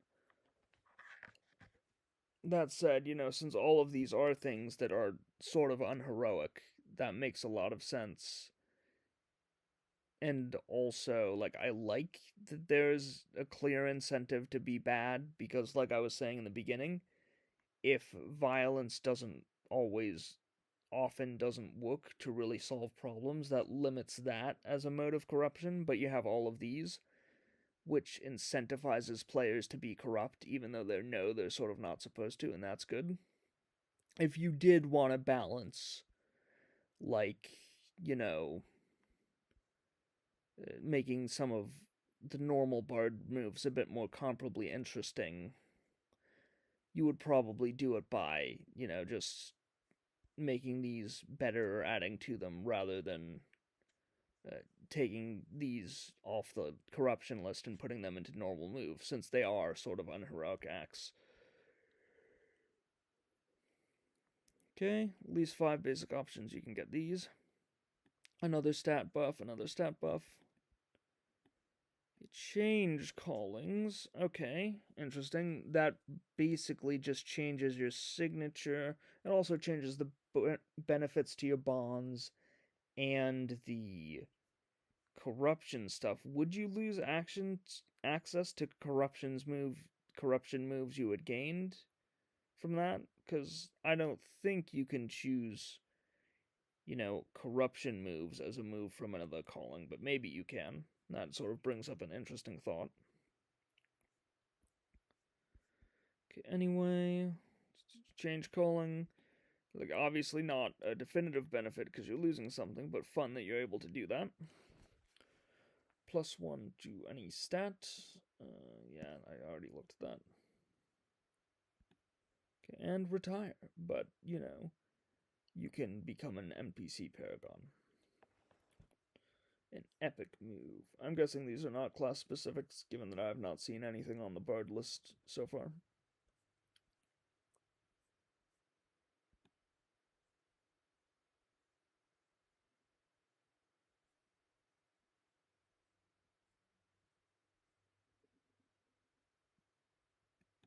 Okay, this is about what I figured it would be. I've seen similar things in other games.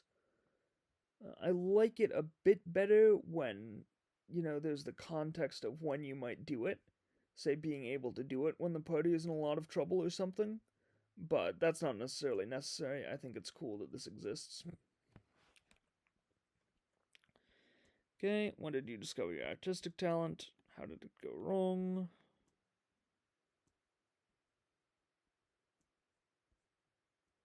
Okay, and we're about done. Like that's kind of a thing that needs to be there by baseline, honestly. But are you supposed to answer all of these? Yeah, okay. So, definitively your art has gone wrong at some point, which is kind of restrictive, but not necessarily, because depending on how light you make that, it probably would have happened to someone at some point.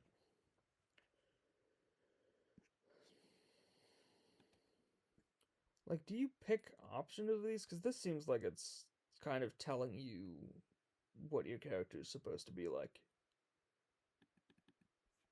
Let me go back up to backstory questions. Part of the reason I've been going so heavily through Bard is I think there are issues with this structure where it's by class and not by category, because unless it's laid out very specifically, that leads to people forgetting things in character creation. Let me look at the questions. Calling feature, calling moves, review stats, backstory questions. Okay.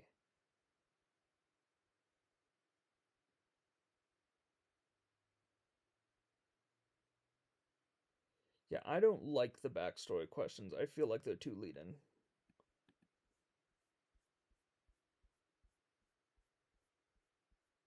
Okay, so how I would probably do this, because of the way things are set up, is one, choose your calling, ancestry later, background later.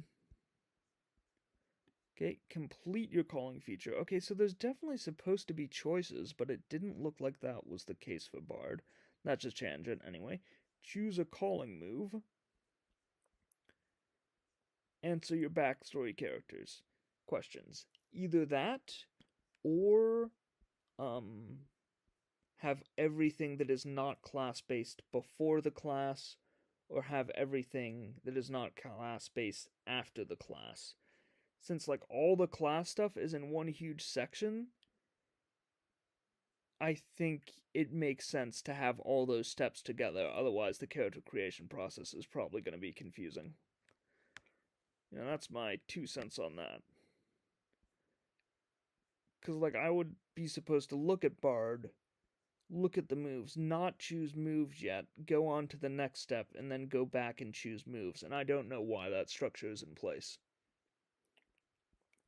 And I'm going to look back at this. Oh, there is a choice. That's right, you're picking these two. I don't know how I kept forgetting that. I think I was so confused by like whether these are moves or skills at first that I forgot that they are still choices that you select even though they are neither of those things. Okay. Yeah, so that's the choice for Bard, picking out of these. Okay, and I'm gonna try to glance at some of the other classes, but I've spent so much time on Bard. I'm gonna at least look at one so I can compare moves. Okay.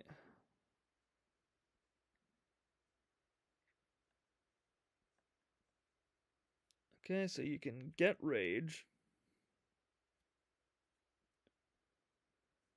blow away, dirty.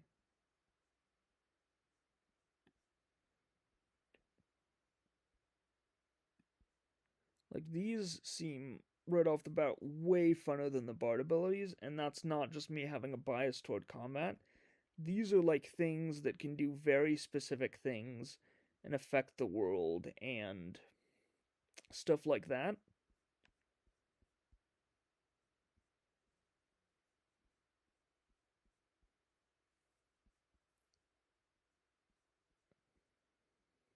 This, which is probably one of the best base Bard things, just adds a bit of a numerical advantage to someone else's things. Like, it might be very good, potentially, but it is just not exciting. And, like, I'm not saying get rid of this, I'm saying this is the only thing that to me is a little, like, very good out of this stuff. And it is unexciting. But this is also just an advantage. This is also sort of just a general benefit. That's kind of a specific thing you can do, it feels like, that only you can do. This one, like I said, was a little confusing, so I feel like there's a lot more meat on what a berserker can do with their calling at this point.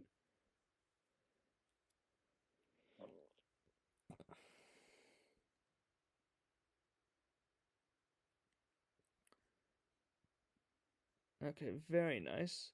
So we're seeing how sort of the berserker's violent urges are unheroic in nature here, which is something that I was not necessarily clear on before. It's cool that this exists, I definitely think. Like, I don't know how often you would choose it if you know you have a condition, but I guess you can get a condition while you're in Battle Fury. Okay, +1 when you resist a powerful effect. Okay. Like, it is hard to compare because this is also, I mean, a lot of it is combat focused, but say this isn't. Like, this is just roundly a lot more interesting in ability set than Bard, and I think that's not just personal preference on my part. I think that's just, like, how impactful a lot of this stuff seems.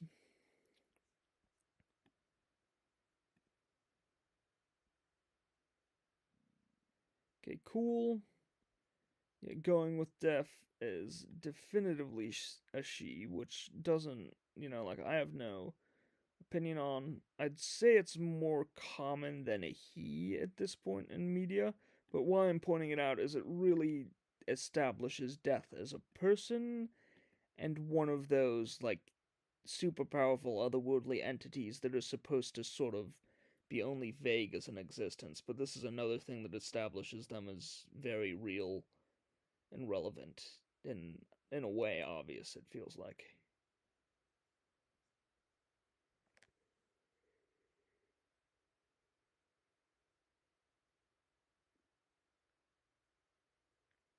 Okay, that's another very cool ability. Huh.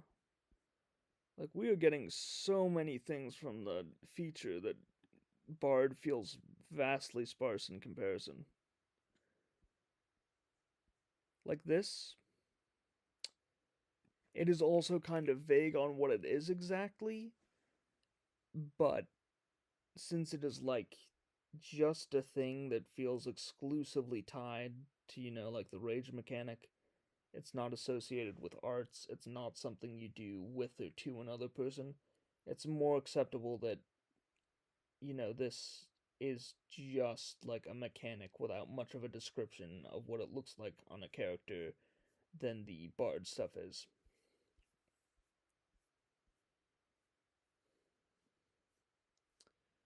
Okay, because, like, we've got even more stuff here.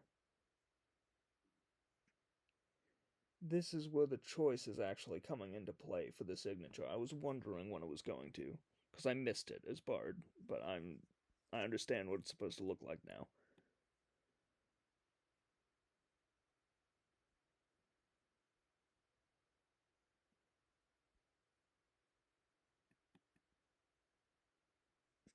Very interesting.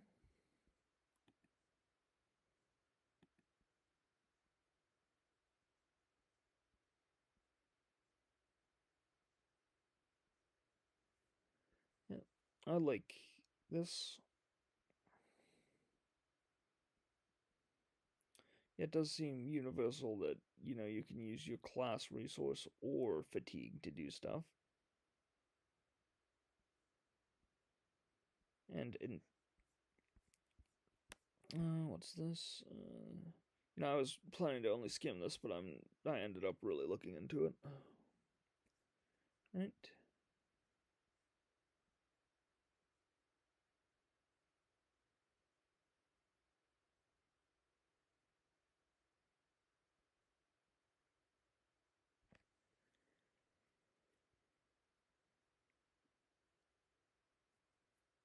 Very interesting move. Like, this is sort of equivalent to a bard thing. This is equivalent to a bard thing. This is super interesting.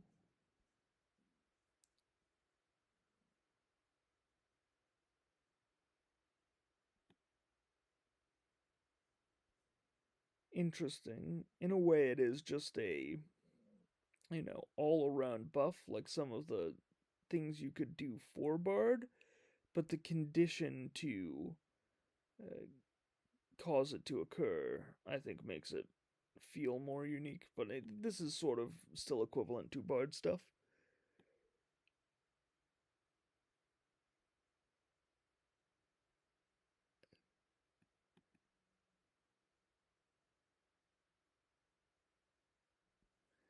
Okay, very interesting, because I feel like these two abilities specifically are kind of more just generally good, I guess, design wise, than some of the bard abilities. The rest of the stuff is fairly equivalent, and I'm not like saying these are bad abilities, but they get kind of boring if you don't have stuff that can really affect the world based on your choices, like these two moves. And Bard doesn't seem to have as much stuff like that.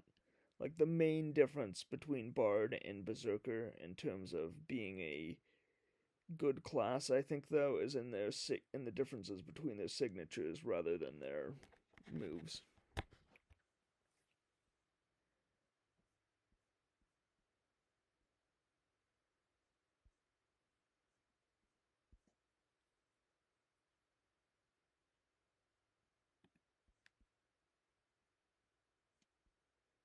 Like, this, I think you can explicitly say is like not good, like as a choice, especially since you can't. You only get to pick one, and this is a move that can actively harm you pretty significantly. But it's really interesting when I'm talking about like good moves or good move sets. I'm not at this point talking about balance. I'm talking about like design.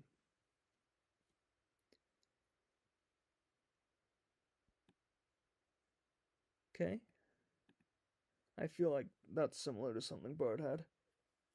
Yeah, how these work seems somewhat universal, but flavored more to the class, which is fine. Okay, hurt someone innocent. Now, what's interesting about this is that hurting something, when I look at corruption in general, hurting someone at all with physical violence might end up being corrupting, in which case it's another thing where you can double up pretty easily, which is fun to think about.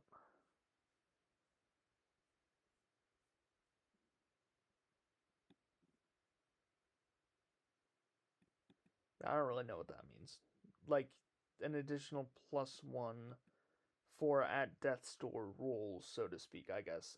For a second, it looked like you would get a permanent buff to something by being at death's door, and that would stack or something. Okay. Surviving gives you corruption, but you have a higher chance to survive. Not really sure what the title means, but stop recording just to make sure I didn't lose anything, because that's happened before. But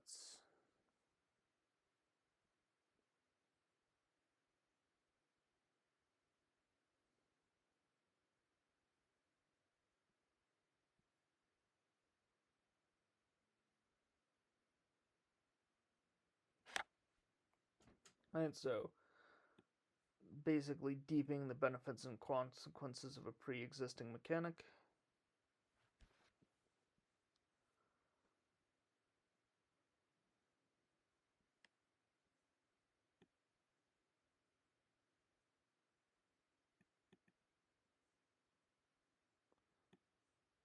I, again, cool.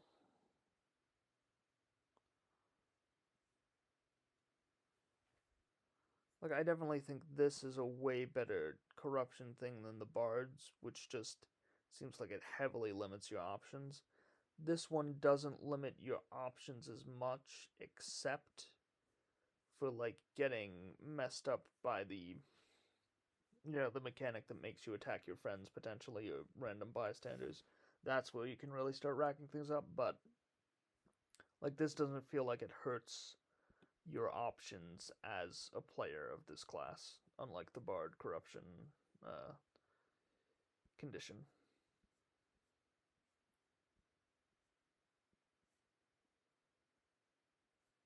You gain experience by asking for help. Seems sort of odd, but interesting. I assume this might be fairly standard. Drive to your gigantic metal and gigantic myth.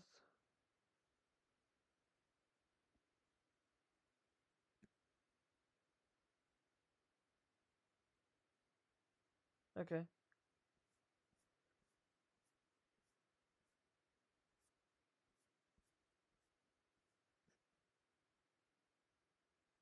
Alright, and unlike the Bard, like you don't have to have a favorite drive for this to work. Let me go back and see what drives are.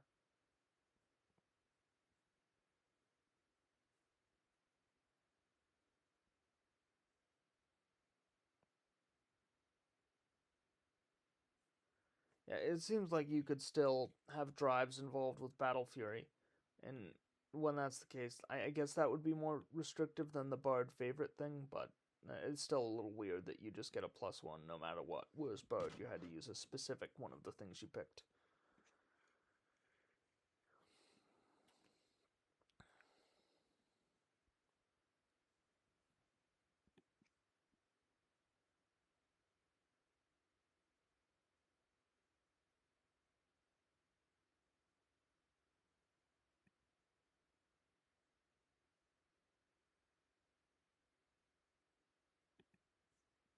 Okay, interesting. And in a sense, less impactful than the Bard, because the Bard is something that like definitively goes down in history, whereas this defeats a powerful enemy, and that'll probably have a huge effect on it. It lets the party survive, and it might have been a really bad enemy, but there's no stated mechanical influence it has on the rest of the world, unlike Bard. Okay, this works. Like stuff like this does feel quite leading.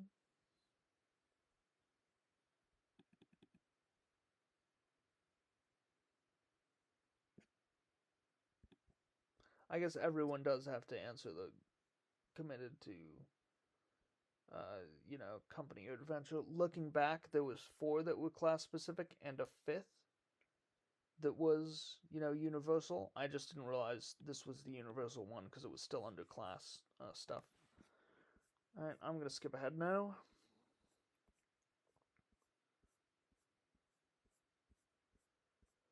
Like, there's still a lot I have to understand about this system, like experience and corruption, so I feel like I'm too tired to skim meaningfully, but I don't want to take a break yet, so I'm just moving on for a while.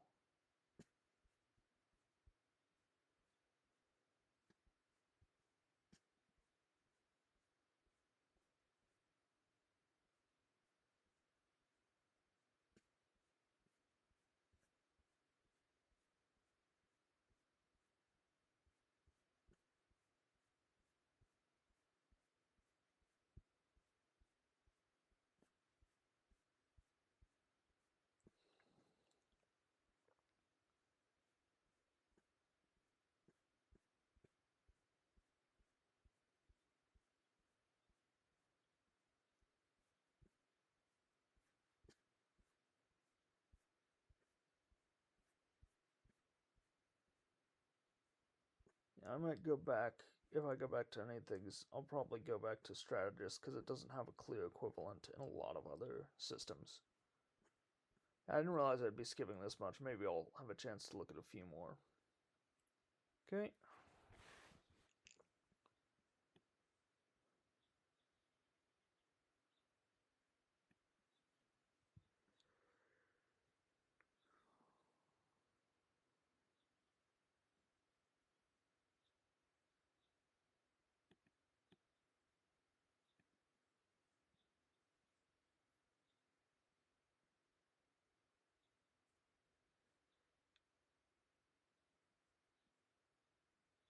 Okay, so resisting a powerful effect is a move, which kind of makes that one bard ability of resisting a powerful move redundant when you can already have a different thing that adds a +1 to any move. You know? That's overlap.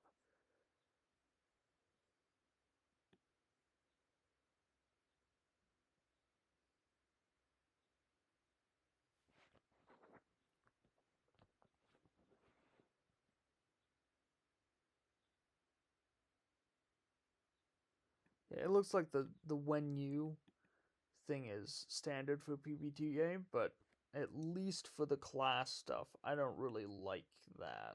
At least the way it's currently written.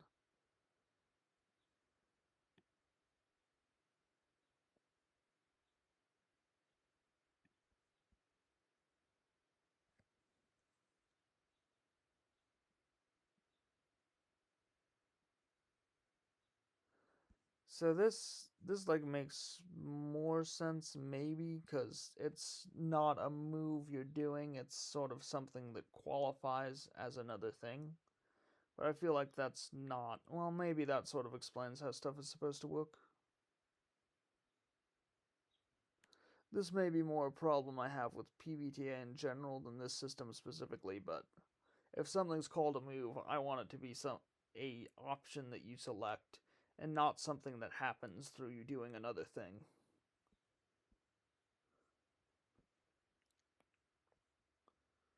Now I'm trying to think. Right, I wanted to really read this and see if I can find any flaws.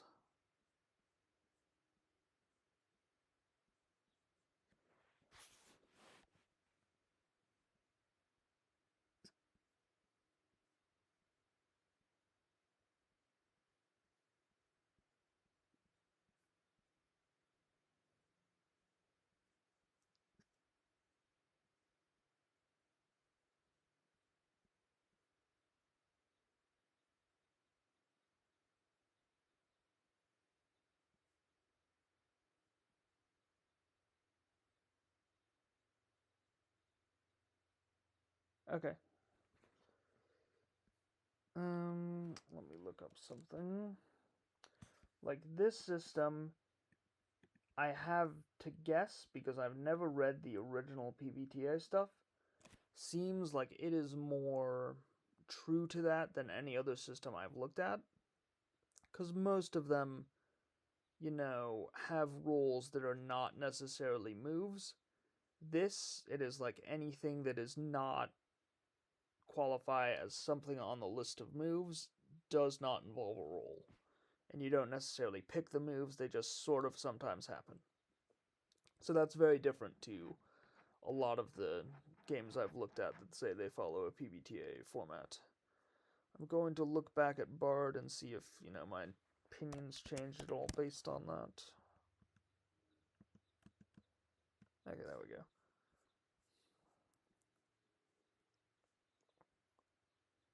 Okay, so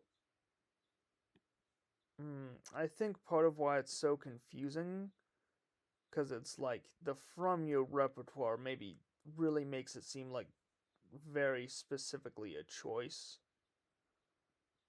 I might think you should rephrase the way this is written. Like, when you make a performance, and then maybe add something about it being from your repertoire. Like, when you make a performance and it fits your repertoire. I know that doesn't sound like a quote unquote move, but it is tied a lot more clearly to the idea of a condition that occurs passively when you just try to do something. So for me, I think a better, phrasing is when you make a performance and it fits your repertoire. I don't know how much that helps my former complaints, but I felt like it was worth mentioning.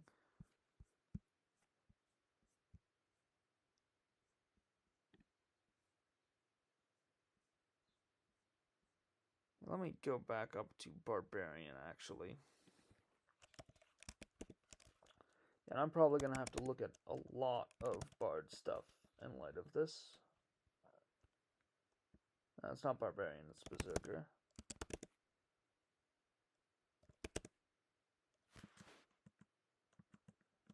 Okay. When you turn to violence...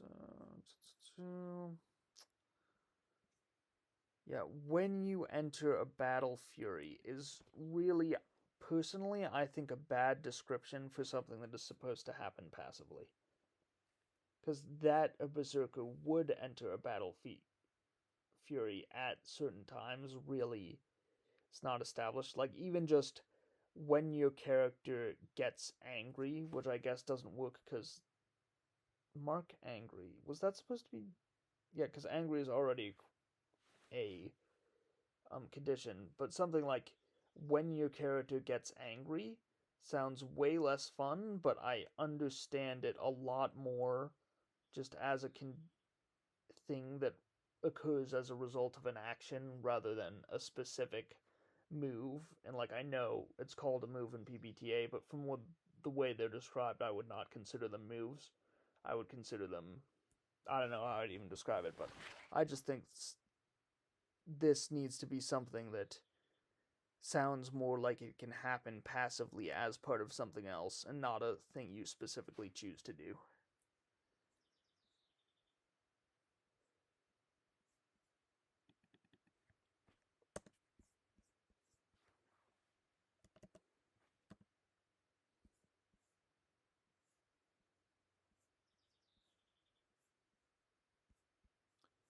Yeah, I think it would be fair to have the stuff describing moves be earlier, given that it has affected my understanding of a lot.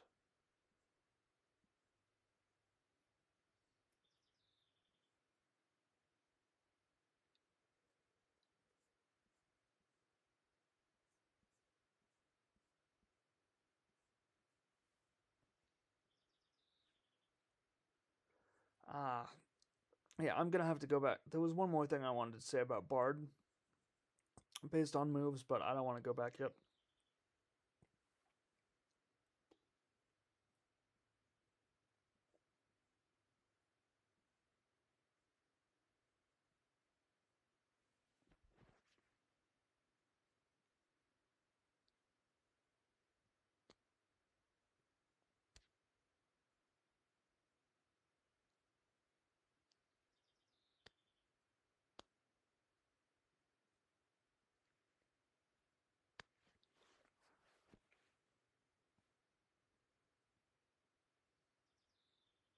Yeah, so like, maybe this is only about triggering multiple of the same moves, but the way the Bard moves work really seem like they would have to be simultaneous to another move.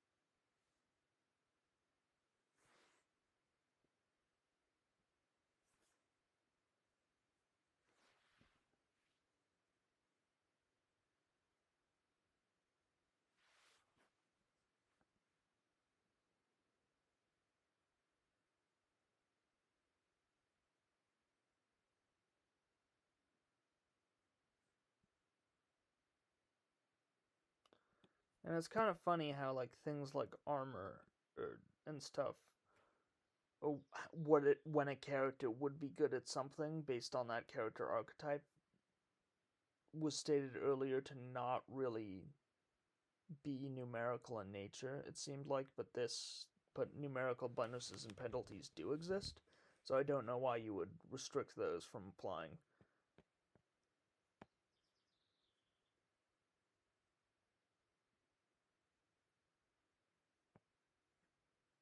Ew, this is interesting.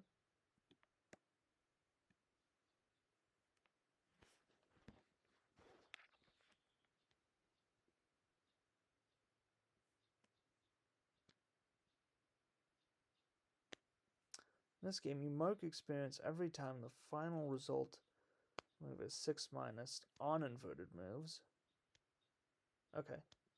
So it affects experience as well as success chances. So like inverted moves, assuming a stat applies. Yeah, that is very interesting. I'm gonna have to see how that works.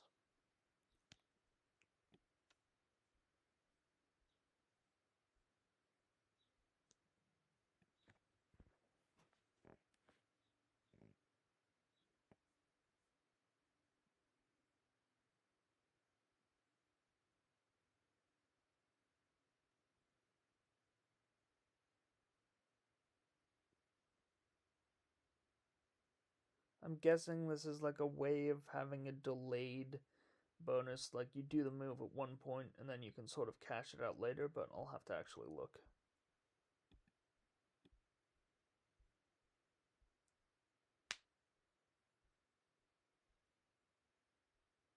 Okay.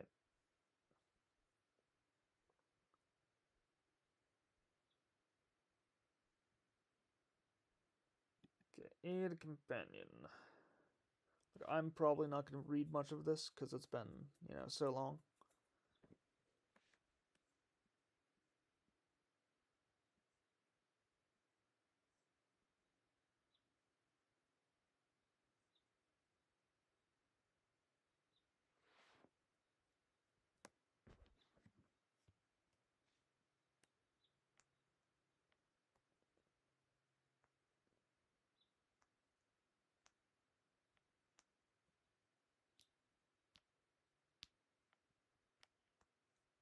Yep.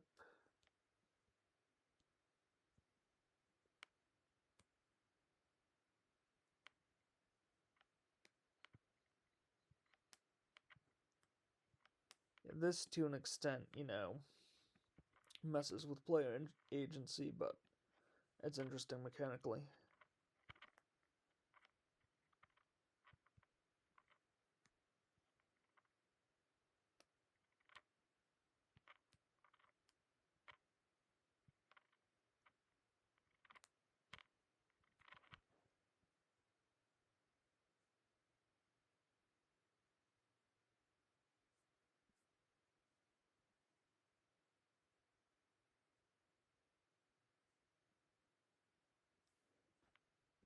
What?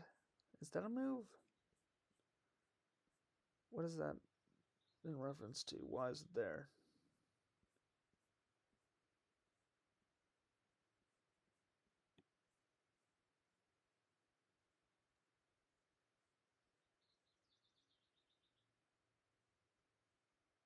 Okay.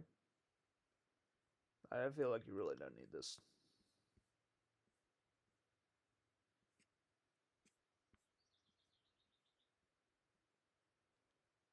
Like, there's very much no RPG system where damage is realistic. Like, HP and stuff like D&D is like the most unrealistic thing ever. Like, you get stabbed with a sword and then a number goes down instead of you being stabbed with a sword, effectively.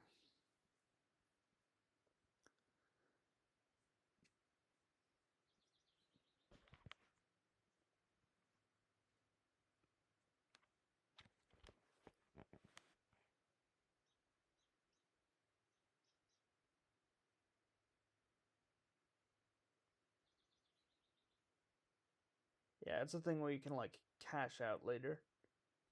I don't really get what one for one means, but I guess one for one question.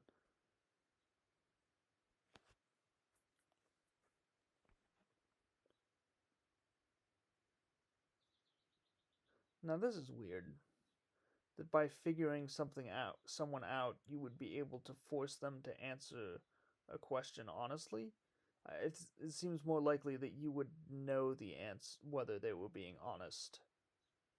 But maybe that's just me.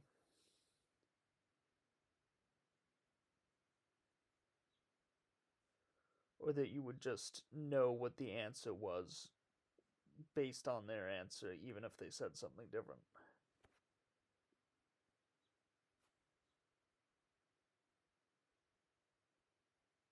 I mean, like, you're saying it's to get a read, but realistically, it's more you can force them to tell the truth.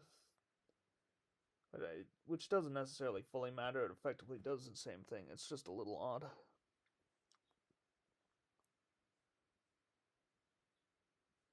So there are holds here. No, there doesn't really need to be.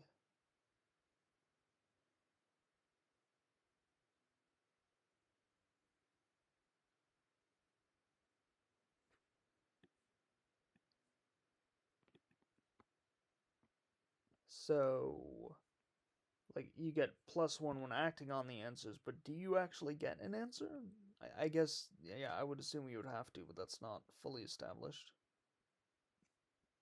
Okay, this establishes more a bit.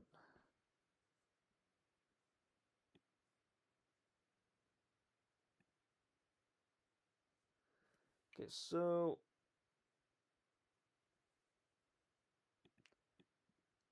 bonus to a roll can't ever be higher than +4 stat included.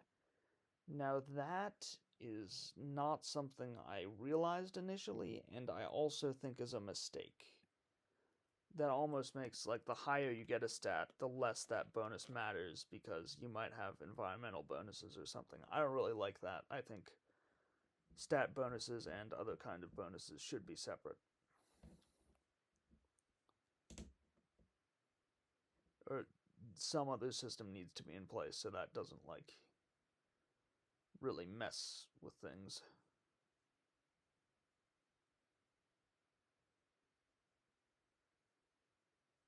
If you wanted to, you could, like, and you didn't want to have things getting too high from different sources, you could potentially implement some form of advantage on some of these instead of +1s. I don't know. Okay.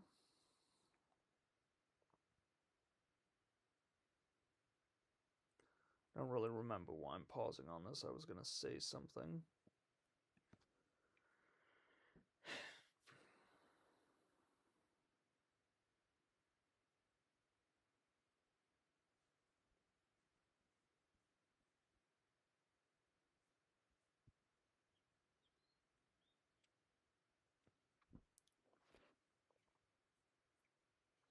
Yeah, I just can't remember.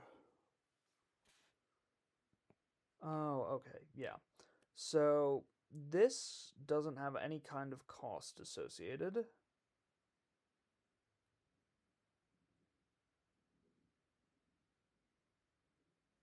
The same with figure someone out. I think some kind of cost or some kind of um, restriction on when you can do it is important for things. Like, it would be natural to assume you can only do this, like, once. Like, when you try to figure someone out, you can't do it again after you fail. When you try to interrogate your surroundings, you can't do it again after you fail, but there's nothing indicating that. So you could just, like, stand in a spot and keep doing that over and over again. And I get, like, you know, a lot of that is probably going to be on how the GM wants to run things, but I do think there should be at least mention of that kind of thing.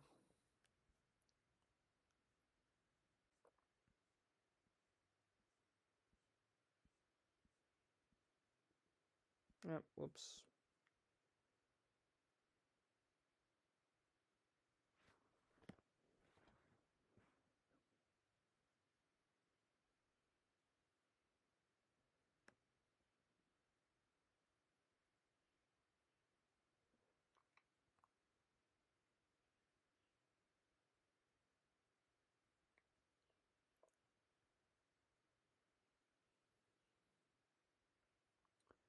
What's interesting is that, like, you don't have any consequences for straight failing, which personally I would have. Like, I get that this is sort of an intermediate option where you succeed but with consequence, and failing has no consequence, or at least might have no consequence. I get how that can kind of make sense as a spectrum, but I don't really like it personally. If there's, like, a consequence for the middle one, I want one for the bad one too. Even though, you know, the obvious difference in consequences is the failure itself, but still.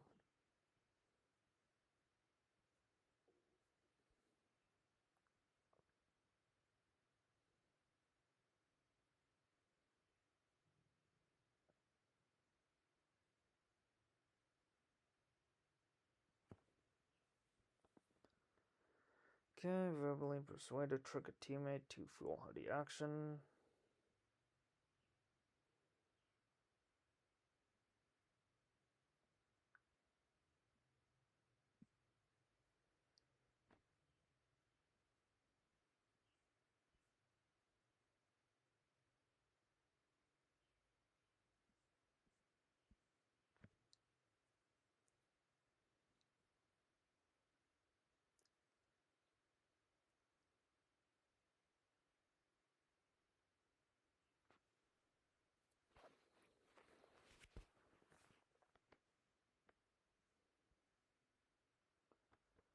I wonder if these things say they cause you to resist a powerful effect, or that's just something you're supposed to intuit.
Hmm. I don't really like this. Because, like, on a miss, basically nothing happens, but on a hit, a bad thing happens to you. And then bad thing happens to you even if you do really well. But I mean, I guess that kind of fits in the theme. It's just even more confusing. While nothing negative appears to happen if you miss, but if something negative happened if you miss as well, then that would make turning to violence even more of a risk. This is a kind of hard move to balance as is.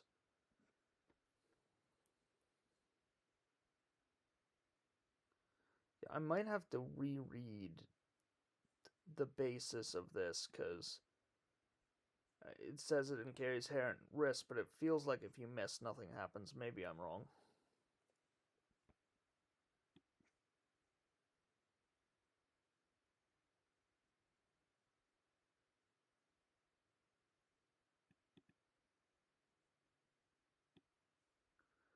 Okay, so that is very interesting.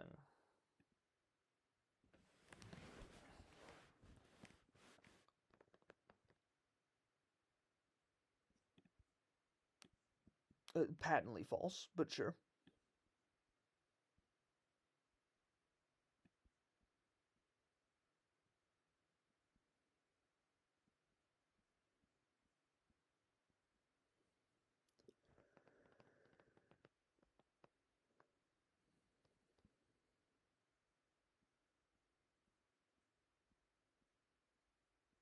I'm trying to remember what I'm doing here. Alright, let's see.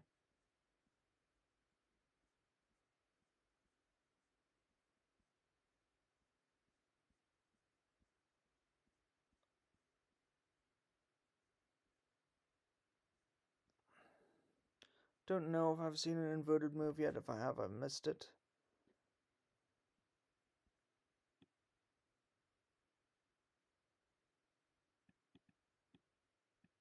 But yeah, like, with just...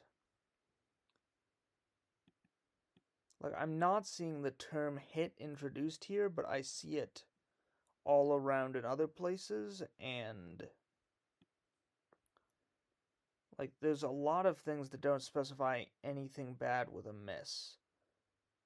Even if they specify something bad with this. And there's supposed to be inherent risk to turn into violence, but if you miss, you're completely fine. I feel like I'm a bit confused by the failure and success here. Okay, maybe this is what I was missing.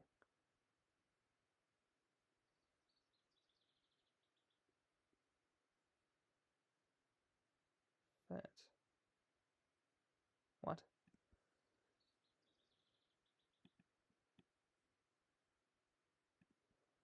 Okay, so 7, a hit is either of these things. But let me go back. Forward, technically. Because that seems wrong.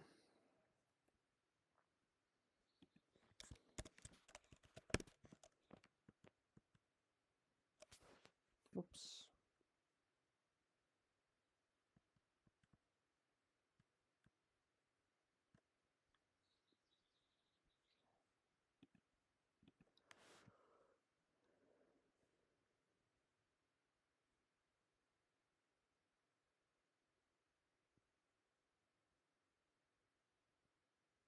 Okay, so I think I was also missing that, there's additional stuff for.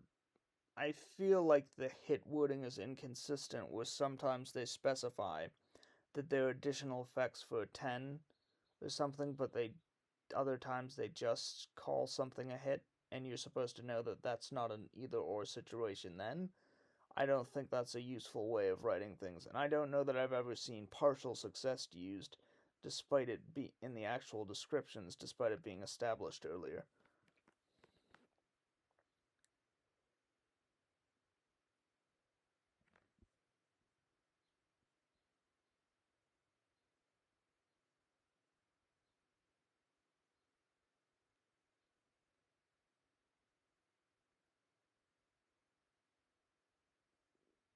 Yeah, and here there's a hit.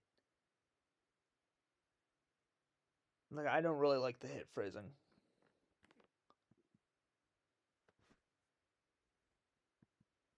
And then we go back to, yeah, there is no consequence to, missing entirely, but some to, doing damage. And that seems a little odd with this, and then even odder when you pair it with. Like, this says you also choose, but since the hit wording is supposed to already establish that it's an also, not an either or, that becomes redundant. And later, turning to violence is inherently risky, so that implies there would be a definitive consequence to missing, but it looks like there isn't.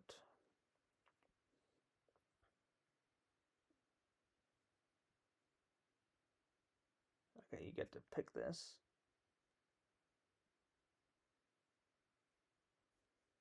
It's kind of cool.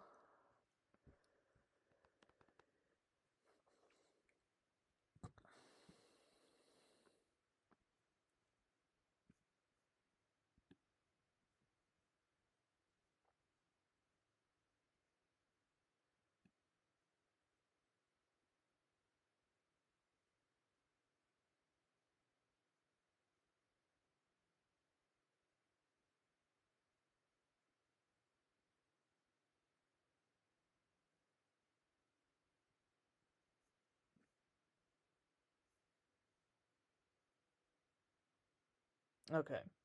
So this might kind of conflict with the barbarian thing. I'm gonna have to go.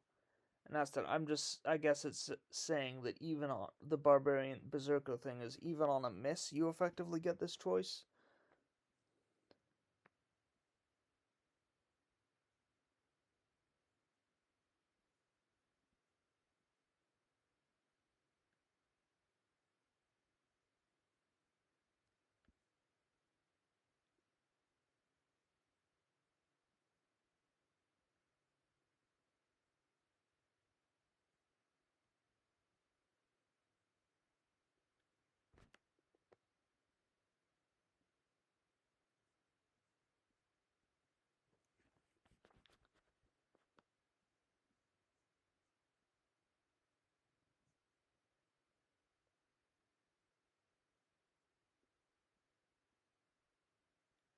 So you shouldn't really have conflicting terms like dramatic wound and uh, fatal injury. You should be consistent, otherwise it becomes confusing.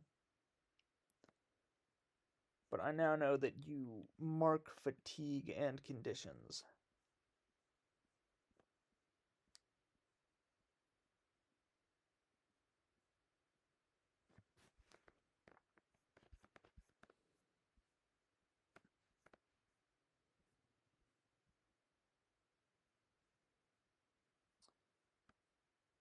I'm gonna ignore this for now because it might be very interesting, but I'm mostly concerned with overall systems at this point.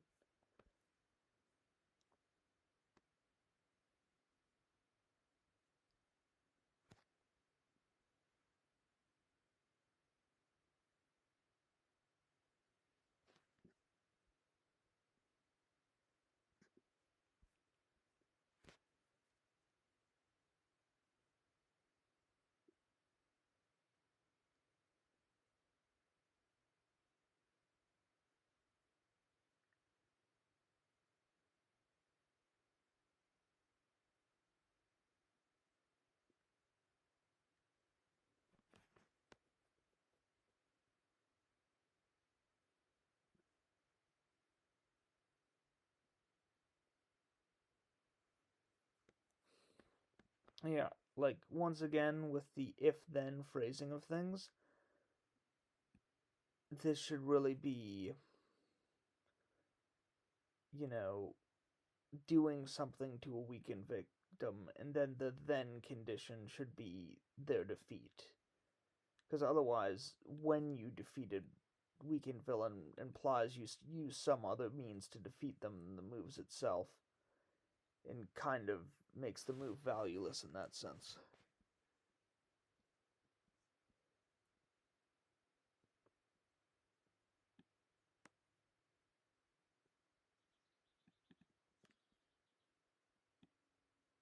That kind of confuses me. I don't really know what that means.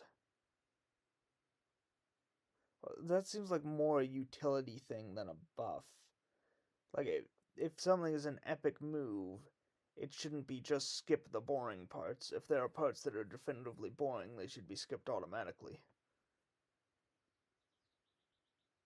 Like, this doesn't seem it makes defeat any faster, it's just there's less talking involved. I'm kind of confused by this explanation.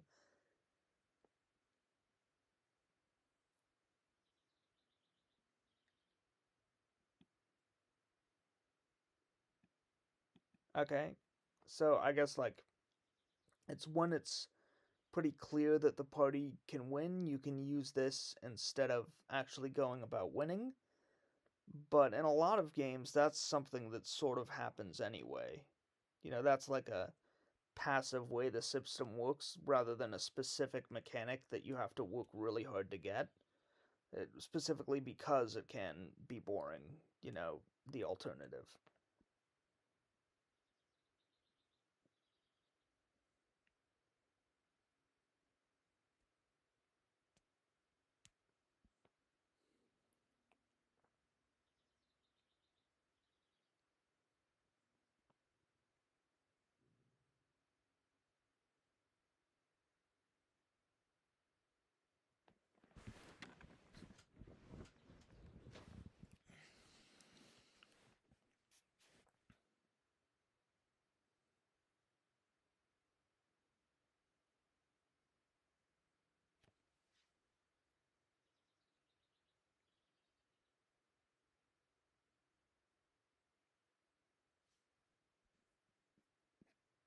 On a hit, it's as you predicted, is a pretty. Frankly, for me, it would be an extremely annoying way for things to happen as a GM. To have the players just sort of decide what the plot is.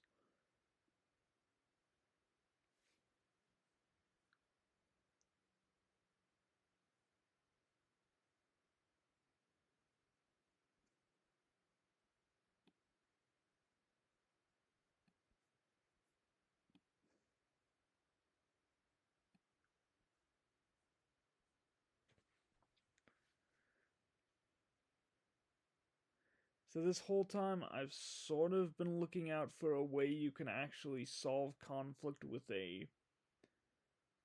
potentially solve conflict with a villain without violence, because it seems like that would be something that would be important to this system, but until this, I haven't really seen anything that references that, and this is an epic move.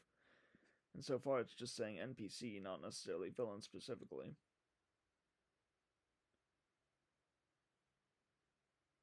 No, did I never see that?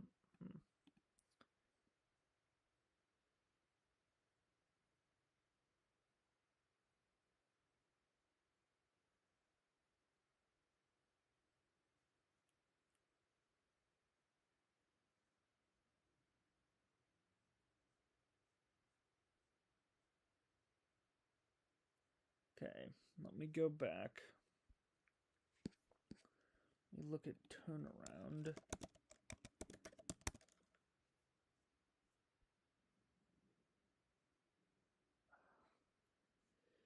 Yes, so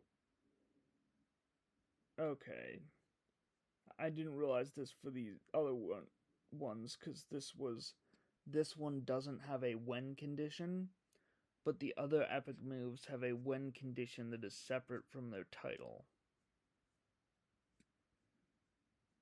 And I would think that is so, the if condition doesn't necessitate the when condition as a assumption. But here, it's still you are succeeding at the thing, which kind of makes it if you succeed at the thing, then you succeed at the thing.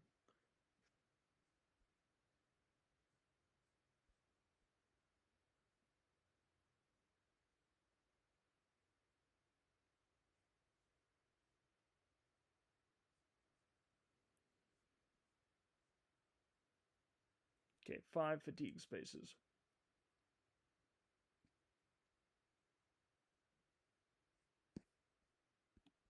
I'd like definitely more information on that. I feel like a weakness of a lot of more rules light system is they have trouble really getting specific about any sort of death or unconsciousness condition for some reason, even if they're specific about other things, when this is one of the things you'd want to be the most specific about.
So extra fatigues can bleed into conditions, but extra conditions I think just kills, like, puts you at death. Let me look at that. Yeah, okay, that was the thing I already looked at.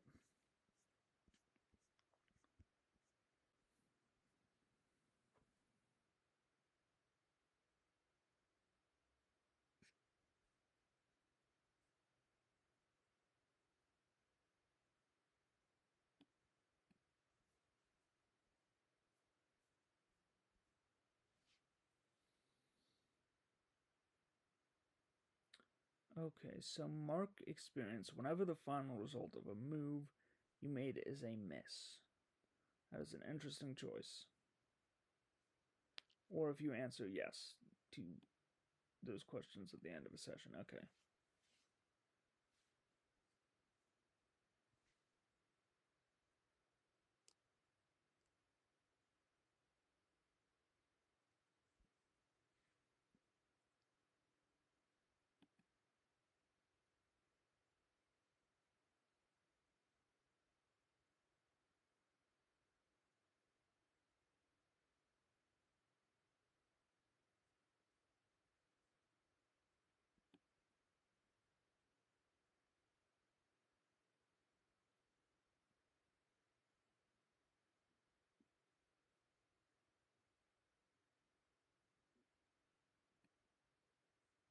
Okay.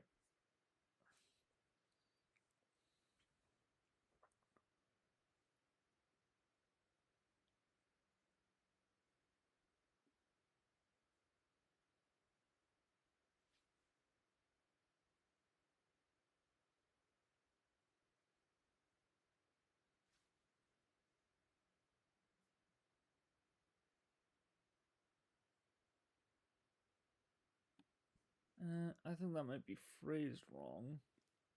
It's like, there are things that trigger corruption for your calling, but then corruption moves do seem sort of separate.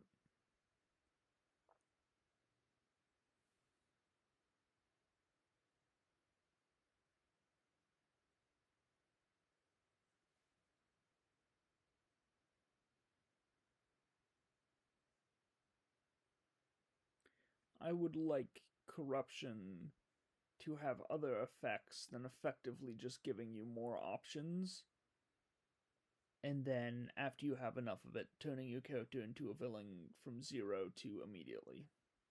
I know that's probably supposed to be handled by players choosing to roleplay that based on the corruption they feel they have, but I always like some sort of mechanic, well, not necessarily mechanic, but something to go along with this to say what should happen to a character at various points of corruption in terms of their personality. And I haven't seen anything for that so far, and that is like vital to have because the entire system is sort of based around this. Also, let me see.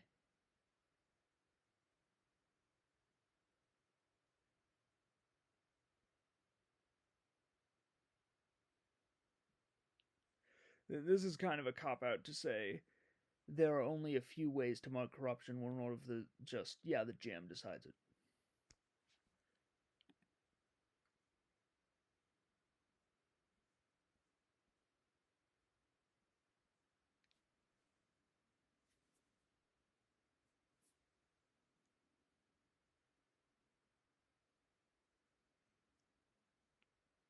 I guess, like, another point in the book, corruption was sort of stated as something that deepens a character's story rather than makes them more evil, quote unquote. So, having not necessarily have any specific personality changes tied to corruption kind of makes sense for that, but overall, I still don't think that's worth it.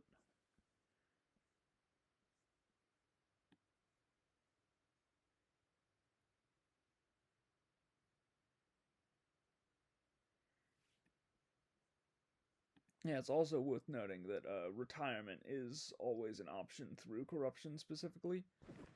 Oh, wait, was it? No, no, no. Okay, that was through experience, and maybe it has to be the second level of experience.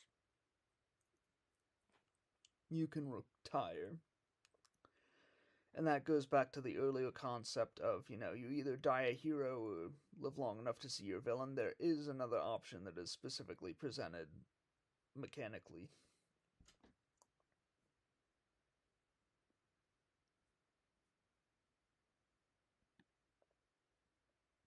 Like at this point, based on the weight, or rather mass, or volume of various mechanics, it seems less like this is a heroic fantasy RPG about the struggles of being a hero, and more a PBTA heroic fantasy RPG with some sort of hero mechanics thrown in. Like, that doesn't seem like the real focus. The focus seems like sort of the more basic, um, fantasy adventure stuff. And then there's also this element of corruption that's also there.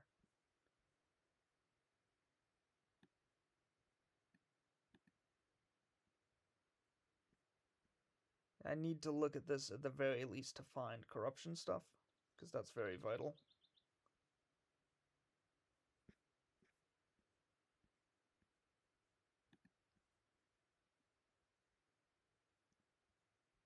I don't really know what that means. Like, I think there actually is a lot of very important stuff in here that would tell me how the game plays, but I can't really focus on that right now.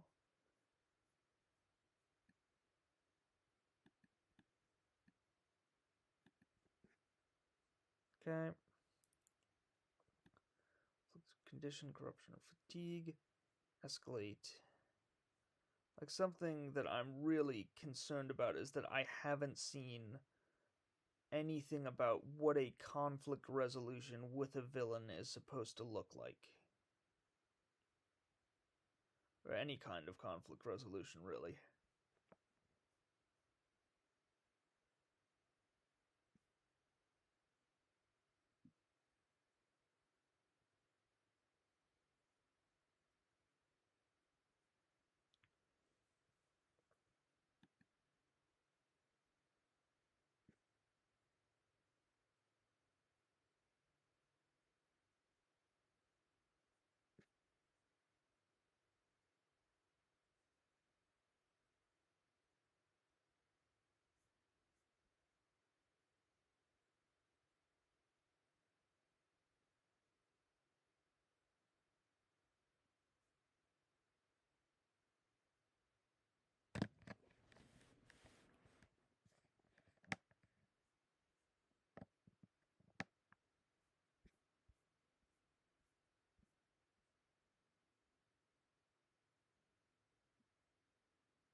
Okay, very interesting.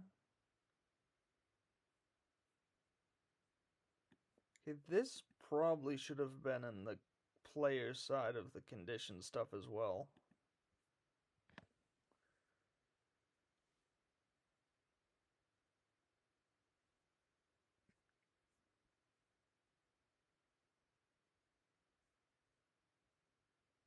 Right, NPC.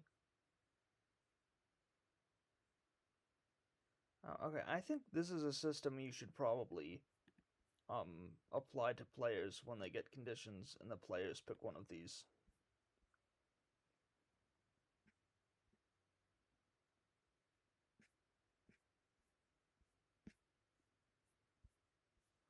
I'm trying to get back to the move and corruption stuff because that's what I really think is important to understand the system at this point.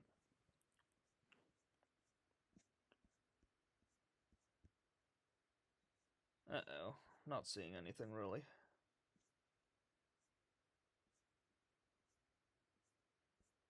I'm just gonna assume there's nothing too important in the extras.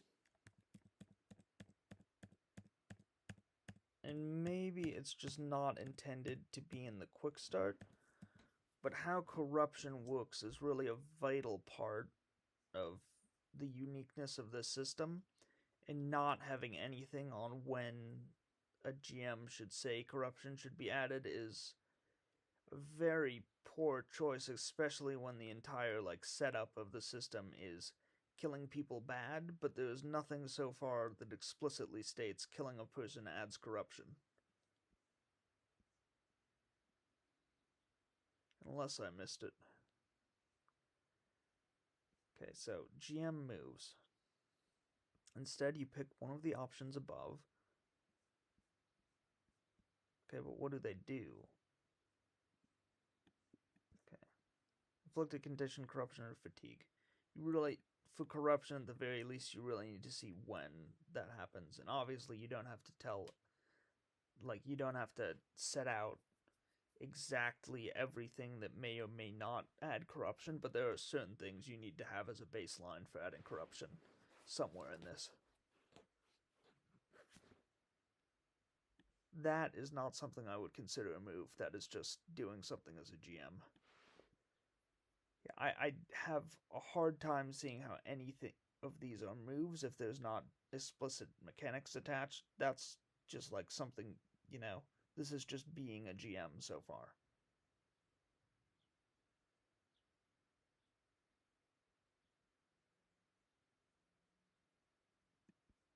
And I don't know what the difference between hard and soft moves at this point.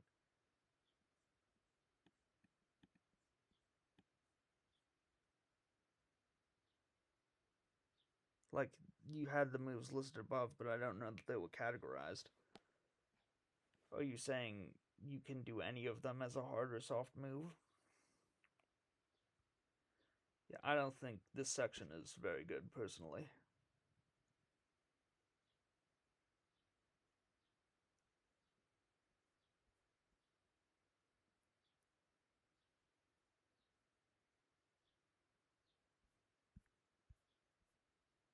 Okay. So far, this has been pretty fun to read through. Trying to give my overall thoughts here. It's going to be hard because it was a lot. Yeah, there's at least one thing I know I have to look back on. Okay, summary, world, some tonal issues, but no big deal. The classes seem interesting. At base, tone and theme, safety tools. Like, if you want to really establish the tone, you need more details on what causes corruption and the way corruption is supposed to affect PCs in the ways that they act and stuff. I also would like condition moves to be a thing for player characters too. I think that makes a lot of sense. Set up, choose one more themes. I don't have anything too specific to say about anything about this, or too general to say about anything about this. I had my specific interpretations earlier.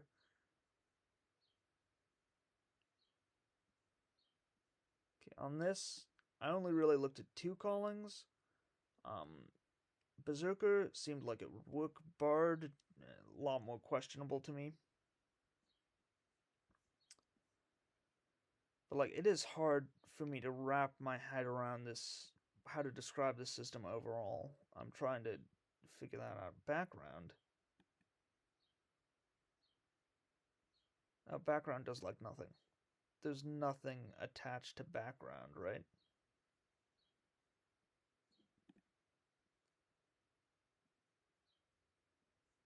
Yeah, I don't see the point of background in this.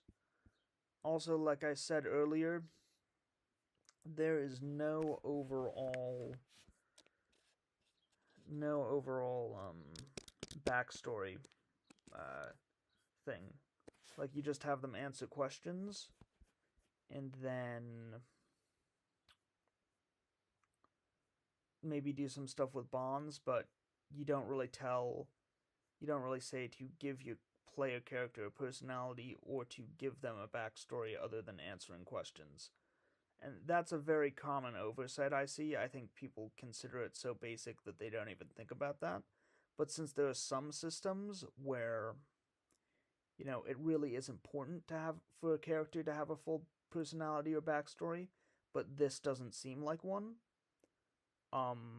it is important to establish that, yeah, you need like an actual backstory, not just a few answers to questions or an actual personality of how your character works. And tying that to corruption and conditions in some ways would be very nice. Another thing that makes going over this stuff complicated is I'm trying to like write down notes so I can have a summary in text too. But, I have to stop recording to do that, and because I don't want to share the rest of my screen and then I lose track of what I'm thinking of. So let me try and go back and redo some of my thoughts here. Okay. So my heroes, gem. Yeah, character creation, like not a ton of stuff that really fleshes out personality, and that is a huge thing that should be part of the system. Nothing that really ties it to corruption or conditions, which also seem like they should be pretty important. Or fatigue, for that matter, though I think that's less important. Yeah, background, I don't think that really needs to be there. I mean, it's something that could also tie to backstory, but you don't really say anything about that. You just list professions, effectively.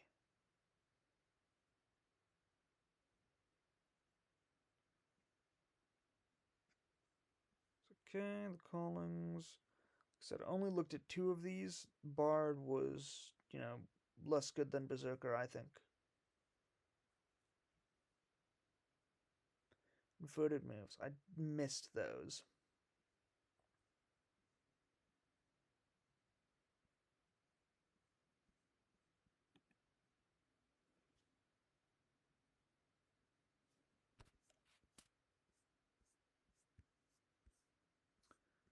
Okay, no arrow here, no arrow here, no arrow here, no arrow here. No arrow, no arrow, no arrow. No arrow, no arrow. No arrow, no arrow. Okay, I don't know if there actually are any inverted moves.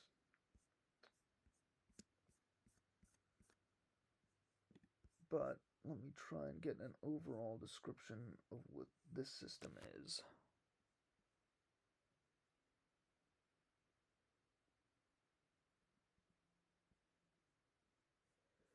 So, in theory, this is a system where you sort of discuss the themes of the game and what the campaign's going to be about.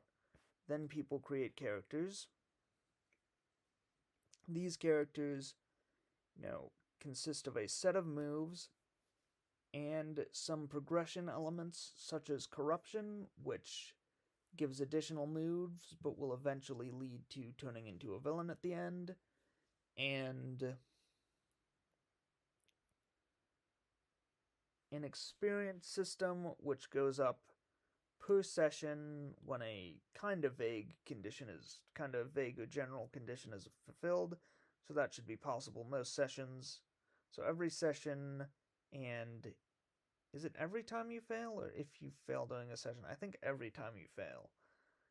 Like, I'd have to really play to know how that progression ends up working out, but that might be a bit much. So, right, you've got characters, which are a set of moves, and themes, and a campaign goal, and then you sort of role play it all out. Characters can also get moves from other classes, so you can get up a nice custom class thing. For the actual gameplay, it is mostly roleplay and then moves. And, there's a success, partial success, and failure for moves. And with that, I've kind of described the whole system, which is not bad, but it's maybe a little light. Give me a second, I need to look at the moves again. Core moves. Okay, you can aid companions, you could comfort or support them, you can rely on experience. So this is one problem-solving method. This is information gathering. This is one problem-solving method. Saves, one problem-solving method. So the 4 problem-solving methods you can use are violence, doing something kind of crazy and seeing if it works, doing something that you know how to do definitively, or talking it out with someone. But it really doesn't go into detail on how you would apply these to problems and how a problem being solved would look like overall, which I think is an issue when this whole system is about making sure you solve problems in heroic ways and how hard it can be to do that. I want to know more about what a problem being solved looks like in your conception of this system and how moves apply to that. So that's one major thing that's missing.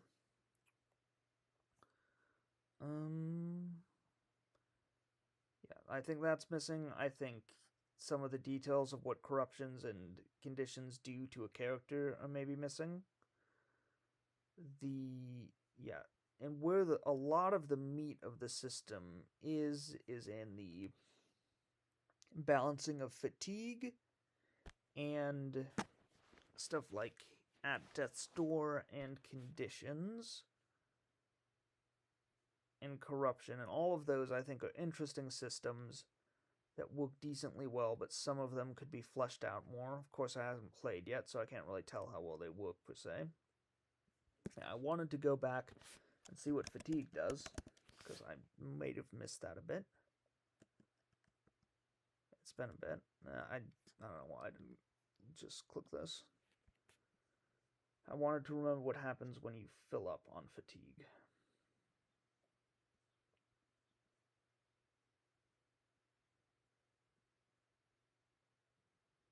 And that's clinic fatigue.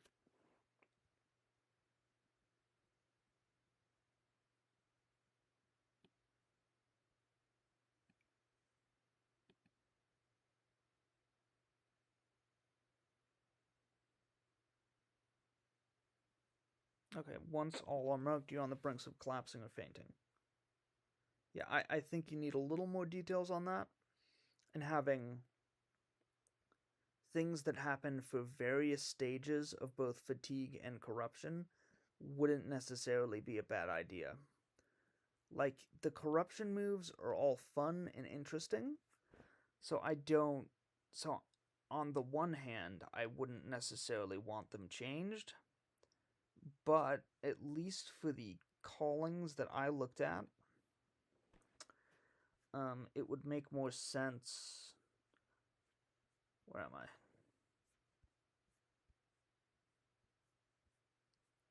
Like, a lot of these are just options.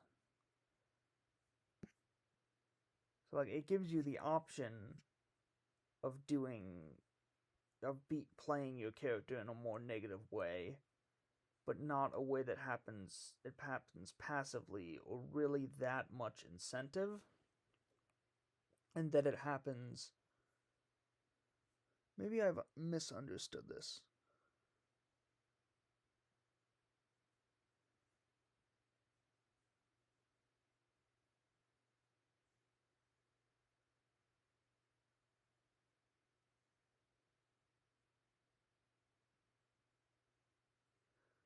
Huh.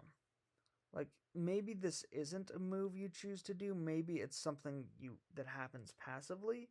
Because later, when it talked about corruption in general, it said, you know, you do a corruption move when you got full corruption. I thought you got these as, like, abilities that you could choose to do, but maybe that's wrong. Like, this is obviously just something that happens when you have no other choice, but... Yeah, and this one obviously is semi-automatic, like you don't choose to activate it, but that's consistent with other passives. And this one is options. Okay. So since this one is options, does that imply this is not an option?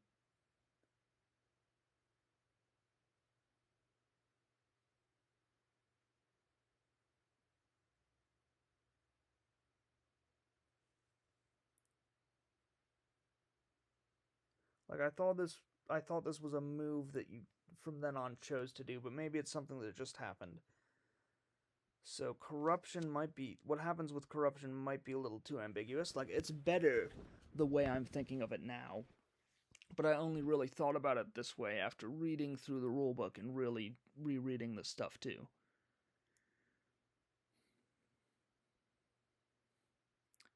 Yeah, like, if it's maybe you could have a little bit more detail about what happens,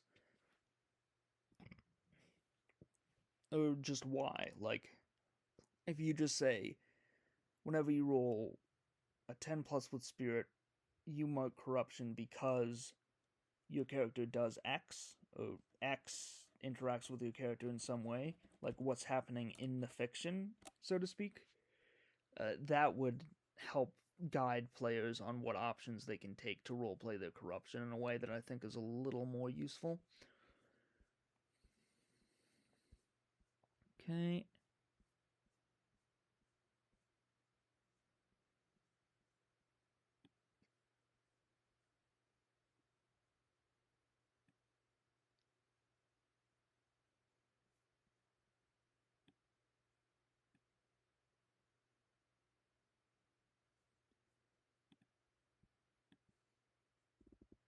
So that sort of implies some sort of personality change with death, and this is something that seems passive instead of something you choose to do at any moment after being corrupted.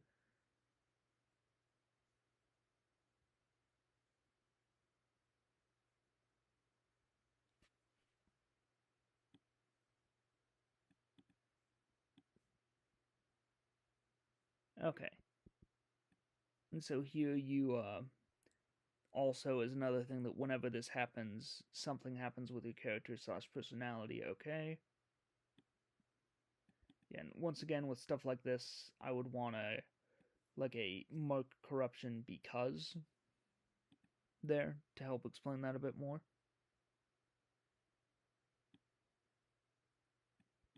Yeah, alright, so this is better than I thought it was, because there's a little more clear indication of how these are supposed to reflect, your character's personality as they happen, assuming they happen immediately when you're corrupted, which, is obvious for some of them, but other ones seemed more like normal moves that you choose to do after reaching a certain point that I didn't really get until I reread things. But even in my conception of it now, I think maybe you could have a bit more stuff here. Just a little bit more flavor in the descriptions of things, and maybe one more. Even though that would definitely mess with balance, because, there's one more chance to be corrupted before you turn evil. But having one more thing, I feel like just 3 sort of personality changes just feels like a little too little to me. I don't really know why. So hopefully I've sort of got enough of the conception of the system right now. It's PBTA, it is fantasy, it is supposed to be about the struggles of being a hero, and in light of that, you sort of pick out themes, an adventure that will work with that. Then you create characters that, all get a set of moves, which is potentially interesting. And there is progression with that character in terms of experience and leveling up based on that. Well, not really leveling up, but getting extra stuff and even potentially moves from other classes, which is fun. And getting even more buffs the more experience you have, which is fun. And that happens per session and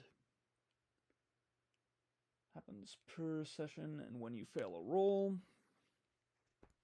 And then we get to the negative progression, which is sort of like where the, thesis of the game is supposed to interact, and it does kind of. You've got your fatigue, which eventually makes your character extremely vulnerable, but maybe doesn't change how they act. Then you've got your conditions, which probably change how they act and make them worse at things over time, but you can get rid of conditions and fatigue, and then you get the thing that you can't get rid of, which largely occurs due to player choices, which is corruption. And as that goes up and up, your characters get corruption moves, which, often represent changes to how they act or can act in the world, and represent them being more evil, but also give them more options they can do. The two, I'd say the sort of sparseness of how corruption really changes how your character acts is a minor flaw of the system. I would say the lack of backstory really being fully fleshed out and tied to those things is a minor flaw. And then I'd say the major flaws are there is not a clear indication of how conflicts play out or are resolved with moves, and in light of how that looks like in a violent way or heroic way, or, non-violent or non-heroic or any of that, which I think is very vital to have. More how the moves are supposed to correlate to the idea of being a hero or not, other than just some bump up the corruption box. And, partially related to that, a lot more guidance on when a GM should be adding corruption. And how a GM might, set up situations where a player, should be conflicted or is tempted to do things. And I think that's it overall. Like I said, it sounds pretty fun. Sounds like a good heroic fantasy, rules light or medium game that you can jump in and play relatively easily. Definitely not your thing if you're more focused on combat or anything like that, but seems fun, seems decently fleshed out. The one sort of thing is a lot of the moral elements that seem like they're supposed to be a focus seem like more of a side note in the end.